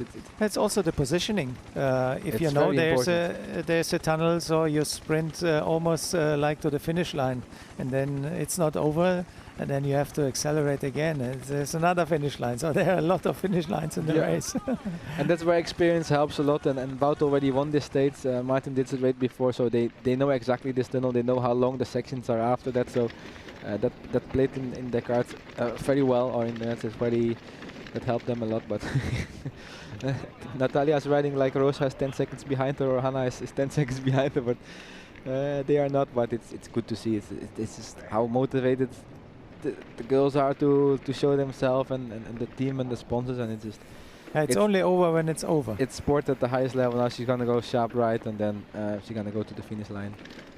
Hermida has to make sure that he didn't put her out of the finish line. There's the football stadium. But I think she will not complain. She's happy to have this footage of her. 100%. It's the home run. Now it's time to enjoy. Probably her parents are here. They're always supporting her a lot, and they always travel as a family. We see them in many races. It's really lovely people. They are big supporters of the mountain bike sport, and she's adding so much value by showing her class and showing her strength. And it's just I hope she can smile now a little bit. She smiles a bit. No, this is Grinta. This is the grit. She will smile now. But yeah. There she goes. Great to see. Yeah. Well done, Natalia. Congrats to Natalia Visser. She's going till the finish, and then hands up. Now she excellent win, Natalia. And even you see, this is we love our sport. This is just the master man. He was hanging on dear life probably the last 10 kilometers, and just heads off and explode for Natalia. You see there the support crew is waiting, and the team manager is very good. And also on the right side you see the Buff Bihachi team waiting for Rosa, and it's sport. One day it's you win, one day you lose, and then you wait, or then you wait for the first one, and then everything. Here's Hector, congratulations. Natalia, and even Hermida there have to park his bike. He has to recharge everything. But yeah, Natalia now she can be super happy, and more support. It's great to see. Also see the team is hanging on together very well. They're supporting each other, and also this kind of small things. You see how much he trained, how well trained she is, and she needs directly a dry jacket to make sure she don't get cold at the finish line. Already she's just after the finish line, and the first steps already are made to the recovery for the next day, and that's it. How on the top of the game you need to be. You cannot afford to pass the finish line, sit down, and then just wait half an hour, have a good talk, have a lunch in your sweaty shirt, and then tomorrow. And that's the way I do it. Yeah, now. that's the way you do it. That's why you're sitting now in the commentating booth. Yeah, no, it's very important to have dry clothes after. Pues os cuento, estoy aquí con una contentísima y súper feliz Natalia Visser, que el año pasado aquí sufrió un poquito más que el día de hoy, y es que hoy ha hecho una etapa espectacular. Ahora mismo la última referencia que nos ofrecía Natalia, felicidades, es de 5 minutos a Rosa Van Dorn que llevas, así que espectacular la etapa que te has marcado hoy. Cuéntanos, aunque ha sido larguita, cuéntanos cómo te has notado hoy y cómo ha ido la etapa. Final Castellón, le tengo mucho cariño. En el 2022 fue mi primera etapa ganadora contra Ramona Forcini y Richard. He de decir que íbamos juntas Rosa, Hanna y Mónica, y hubo un percance al principio de carrera. Rosa se quedó retrasada, intentamos esperarla pero no venía, creo que intentó trazar por otro lado, pero bueno, yo seguí camino, intenté abrir hueco y la verdad que me he sentido bien. Solo dar gracias a mi equipo, a Pedro, que me está ayudando desde el principio. Gracias a todo el mundo que ha confiado. En un año ha cambiado muchísimo mi estado de forma, mi estado físico, mi estado mental. Agradecer a todo el mundo que me ha estado apoyando, a mis patrocinadores. Y bueno, segunda etapa, mañana más, pasa más. Así que enhorabuena a todos, gracias por todo. Pues palabra y momentazo de Natalia Fischer, que como bien dice, un año difícil el 2025 para ella. Este 2026, alégrate porque has empezado de manera fantástica, la semana pasada ganando, hoy ganando nuevamente en esta Mediterránea Epic, haciendo honor a lo mucho que te gusta esta tierra, así que para nosotros un placer ver el espectáculo que nos has ofrecido hoy y más para mañana, así que mucha suerte para mañana y a defender ese liderato. Gracias. Yes, Natalia had a good memory winning the States in 2022, and as the same story as Wout, you not win for your team. You of course you win for your team, but it's she had a very difficult year yesterday. A lot of changes, physically, mentally, and at some moments all the emotions. I have goosebumps watching it, and I know there are so many layers in every rider. We're just not machines, and it's great to see that also she shows it to the outside and share with everybody of us. It's difficult at times. It looks very nice that everybody have new shining bikes and everybody is having fun, riding trails in the sun, going to Spain, but there's so many mental stress, so many things you have to skip, Kyle. We make it look easy and fun, but there's another side of the medal like always, and I just also it's good to see that the people are showing this. Yeah, it's good to see some emotions and to see how much it means to win a stage. It's not like a daily business, and how hard she's been training for, and how much it means to her to have this reward to be successful and take off all the pain, and it's a big relief of pressure. So with this kind of moments you work hard for, and then it's worth everything, all the sacrifice. So I think Hannah Otto is closing into the finish, and Rosa van Doorn also is not that far behind anymore. I think our podium is settled for the woman. I think still with 2 days to go, a lot of things can happen. As you can see, Rosa won yesterday, and today she lost 5 minutes, and we hope for nobody that something bad's gonna happen, but it can be also otherwise again tomorrow, that Natalia have a bad day and that Rosa is flying tomorrow. So it's gonna be interesting again to watch tomorrow and Sunday as well. Sunday it's a little bit similar than here, the States, like as you look at the profile, it's going to be intense racing, and we're gonna finish over the beach and have a really nice finish here in Oropesa del Mar, and tomorrow is gonna be the big marathon stage. So let's see the time of Rosa coming in. She's still also going till the finish line, not giving up. She looked very focused. Natalia also said that in the beginning there was a small mishap on the course. She waited a little bit and she was watching if Rosa was coming or not, and then after an amount of time she decided to do her own tempo, which is very normal. You wait a little bit, and then if nobody's coming, it's a race, and it happens. So now Celia, the physio from the team, she's bringing the recovery bottle already to Rosa, so she's 10 seconds over the line, and then you have to drink this recovery shake. The proteins has to come in. So that's also a new thing. Oh, not very new, but to get the energy back in your body, the protein and the carbohydrates, and the faster you get it, the faster you recover. And here they have the explanation. Probably they're discussing like, and you see also the shoulder movement from Natalia. That it's just she's happy she won, but if it's this kind of stuff. But I think even if Rosa lost 1 minute there at the finish line, is 5 minutes, so no discussion who's the fastest. There goes the recovery shake. Celia is giving it the recovery shake, and like she's full of stories. Like we see the things from our perspective here in our chairs, and in the race there are a lot of things going on. It's going to be a lot of talks about it. But I think it's also very important to have a debrief directly after the race, because you are full with emotions, and you want to tell your story, what happened.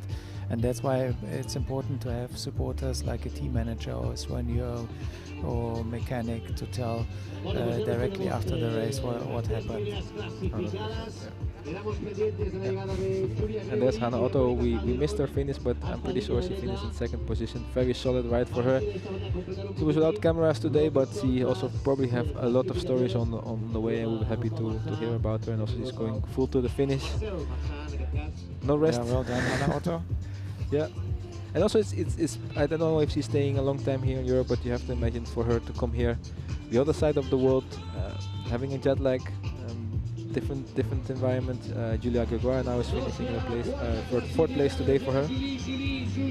Let's go to Hermida. I think he will have some Aquí en línea de meta pues tenemos a la tercera clasificada, la líder de la carrera de esta Mediterranean Epic, ya ganadora en 2 ocasiones, Rosa Van Dorn, que hoy ha sufrido un poquito en la etapa, por decirlo de alguna manera. Today, Rosa, you suffered a little bit.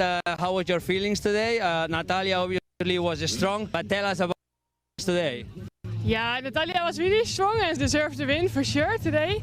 I made my own fault. I took the wrong way and we keep pedaling and the group went away. But yeah, it's my own fault that I didn't follow the group, and yeah, that's my own fault. But tomorrow more, and I'm looking forward to go again tomorrow. So you mentioned it was today's your fault, but looks like your legs, they were strong. You feel comfortable today? Yeah, in the end it was good. On the long climb it was a bit less. But yeah, in the race it went better and better. So looking forward to tomorrow. Okay, perfect. Thank you and see you tomorrow. Good luck. Thank you. Thank you. Pues aquí teníamos a Rosa Van Dorn, que pensábamos que había tenido un pequeño desfallecimiento y al final no, ha sido una pequeña equivocación por su parte de ruta, ha reconocido, muy honesta por su parte, también ha reconocido que Natalia ha ofrecido un gran espectáculo y que estaba muy fuerte, así que posiblemente mañana intentará Rosa desquitarse del día de hoy y veremos espectáculo entre Natalia y la que el día de hoy es la líder, pero que perderá ese liderato para ofrecérselo a Natalia. Especially what we 100% what we expected. She's just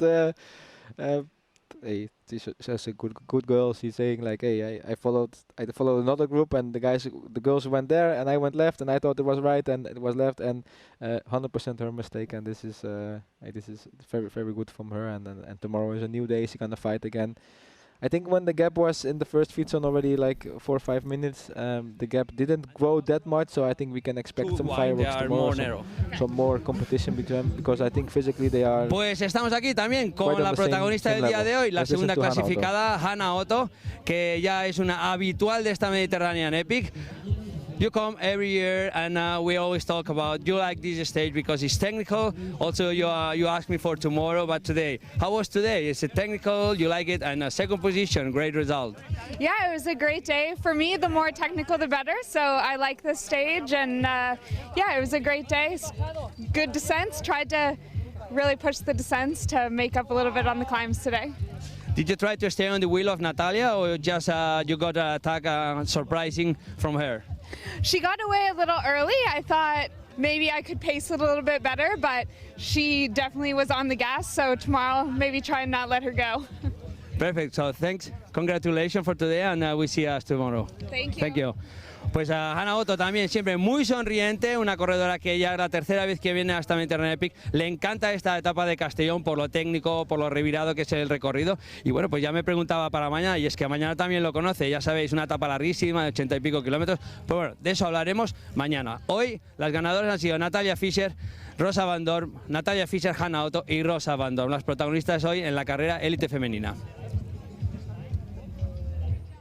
Yeah, we missed her a little bit in the race, but she did an amazing race, Hannah Otto. She really loves the technical stuff, and I think today it was a good day for her, because if you like technical trails today in Castellón, you have a lot of them.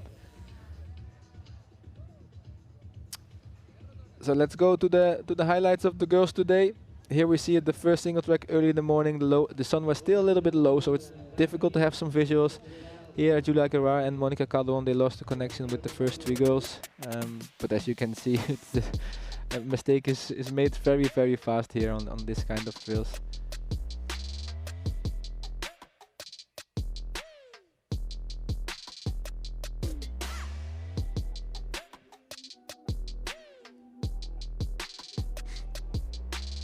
Here they were still together. After that, there were small mishaps. Here you see mistake is easily made, and this one to forgive is not too bad. This one is fine, but the problem is if you make 3 or 4 of these mistakes, and here you see it. Yeah, they lost their way. They turn around, and one thought it was left, one thought it was right, and then the races changed a little bit. But at the end of the day, the strongest one won. That's the most important. So that's Another strong day of racing. Here Rosa van Doorn got a little bit company from Julia Gregoire from Belgium. They worked together a little bit, but then later Rosa went on her own to secure the 3rd place today. In the middle we had Hannah Otto from America. She did a very solid stage. She finished 2nd, while this woman here in green, the Spanish champion, she just left. She just left and went on her own mission and went full gas. And then the big one, the exciting one, Carl. As you can see, even for Natalia Fischer, she's going on a mission. She still had some mistakes. We standing still exactly at that point yesterday to make some videos to say that you have to look far ahead, and that's maybe she had to watch the video, but still it's a difficult one. You're full gas on the race, so people can still watch the video if you on the Instagram go to Hans Becken. It's easy to comment. It's easy to comment on the sideline, sitting in the chair here, and if you're out on the trails, it's a different story. But yeah, but definitely Natalia had the best legs. Everyone agreed, and yeah, she put 5 minutes into GC, and yeah, it was a superb ride of her. A lot of emotions in the finish line, and she's been very happy about that win, and it means a lot to her. In the general classification now, she has around 5 minutes and 20 seconds lead over Hannah Otto. Rosa is sitting in 3rd. The difference between Hannah Otto and Rosa van Doorn is only 22 seconds at the moment, so maybe tomorrow the competition for the 2nd place, maybe Hannah and Rosa gonna watch each other a bit more closely, and then Natalia can just sit on, take the popcorn in 3rd wheel and enjoy the show for the 2nd place. So we will see what happened there, and as we said, tomorrow it's a big climb in the beginning, and then you end on this plateau on the top, this flat section, and it's hard to get away. So I think it's going to be very interesting. Here we see it. We see it. Rosa van Doorn took some time back after the 2nd free zone, but yeah, if you are 6 minutes behind, you are the strongest. Monica Calderon in 5th place, lost about 12 minutes, 13 minutes. So it's the picture from yesterday, I think. And Julia is doing well. The young cross-country rider there in 4th position between the experienced marathon riders.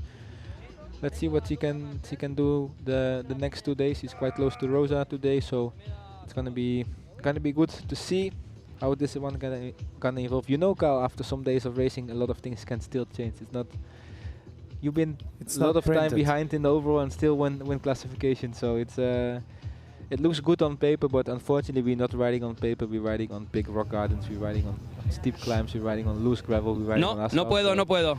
No, aguanta. Different on paper than in reality.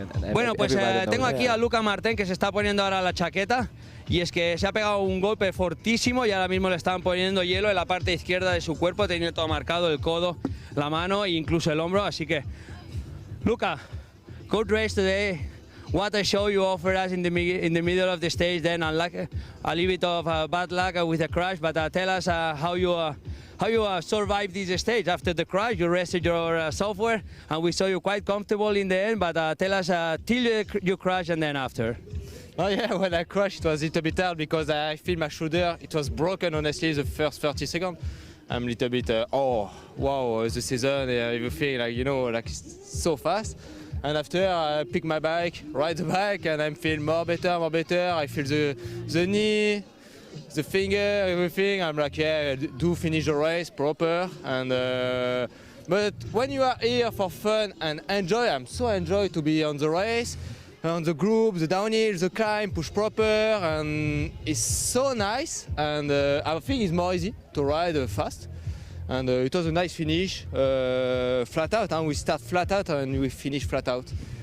So fast, today is the day, and yeah, tomorrow we see in the morning when I wake up with the shoulder, but it will be okay, honestly. I'm so happy, and yeah, it will be okay, easy. So, looks like you have so much fun in this stage. You knew it from last year, the last downhill, so at least you could enjoy the last downhill with the top guys. And after you rested, after the crash, did you expect to do the sprint, or you just thought, okay, maybe I take it easy in the end? No, I just rest my bike.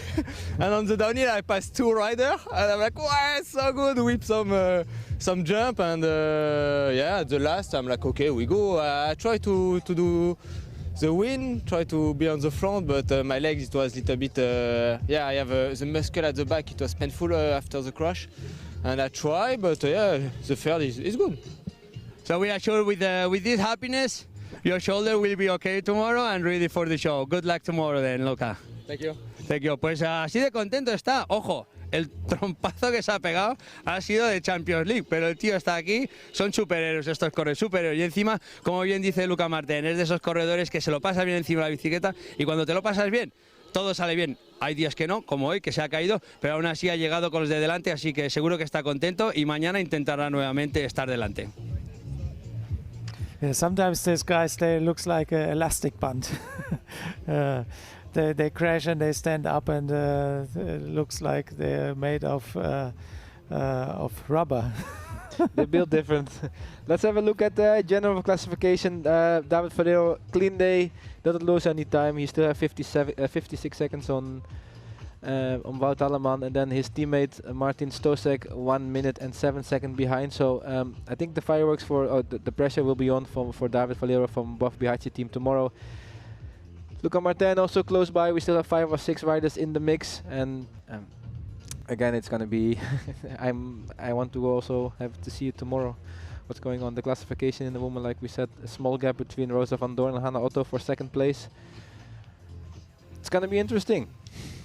Exciting stage tomorrow, especially it's a bit longer. It's 81 kilometers. I expect that a big group is staying together for quite a long time, and yeah, because it's difficult to get away. Yeah, and it's funny to hear Luca Martin. He's just very relaxed about it, and he's like having enjoy. There we go. We start again in Oropesa del Mar. We're gonna head out quite fast, small climb to make the difference, and then we're gonna go to the Garmin technical section. It's a loose, long rock climb. Just one clean line, and then afterward it's up and down. It's more technical than the years before, and then it's a fast run into the finish line. You see the straight lines there to the finish. Maybe wind is gonna play a role. We don't know exactly the weather forecast for tomorrow, but if you want to make a big difference, you have to push around kilometer 50, 60. There are like 2 big climbs where you can really make a difference, but then it's difficult to open up big gaps. So it's gonna be an interesting day, full of racing action. Again, we're gonna bring it live to your living room from the start. So we're gonna be here early morning tomorrow again. Sorry, Carl, we have to wake up early. I know you like your weekends easy, but I don't want to miss any meter of this action here. It's gonna be good fun. So it's good fun. There we are after a long talk. Tomorrow, 82 kilometer, 1400 meters of climbing. Carl, we're gonna check it out. I hope you're ready. I hope you enjoy today. Have a nice afternoon, and hope to see you tomorrow again. Yeah, tomorrow it's gonna be 3 feed zones, so I think also for the teams it's gonna be more interesting. It's gonna be 3 feed zones, I guess. 82 kilometers. How long they're gonna ride, do you think? Between 3.5 and 4, my guess. So 3 feed zones, that will be 3 big bottles, a gel of 4 or 5, and 2 bars. Yeah. Let's prepare.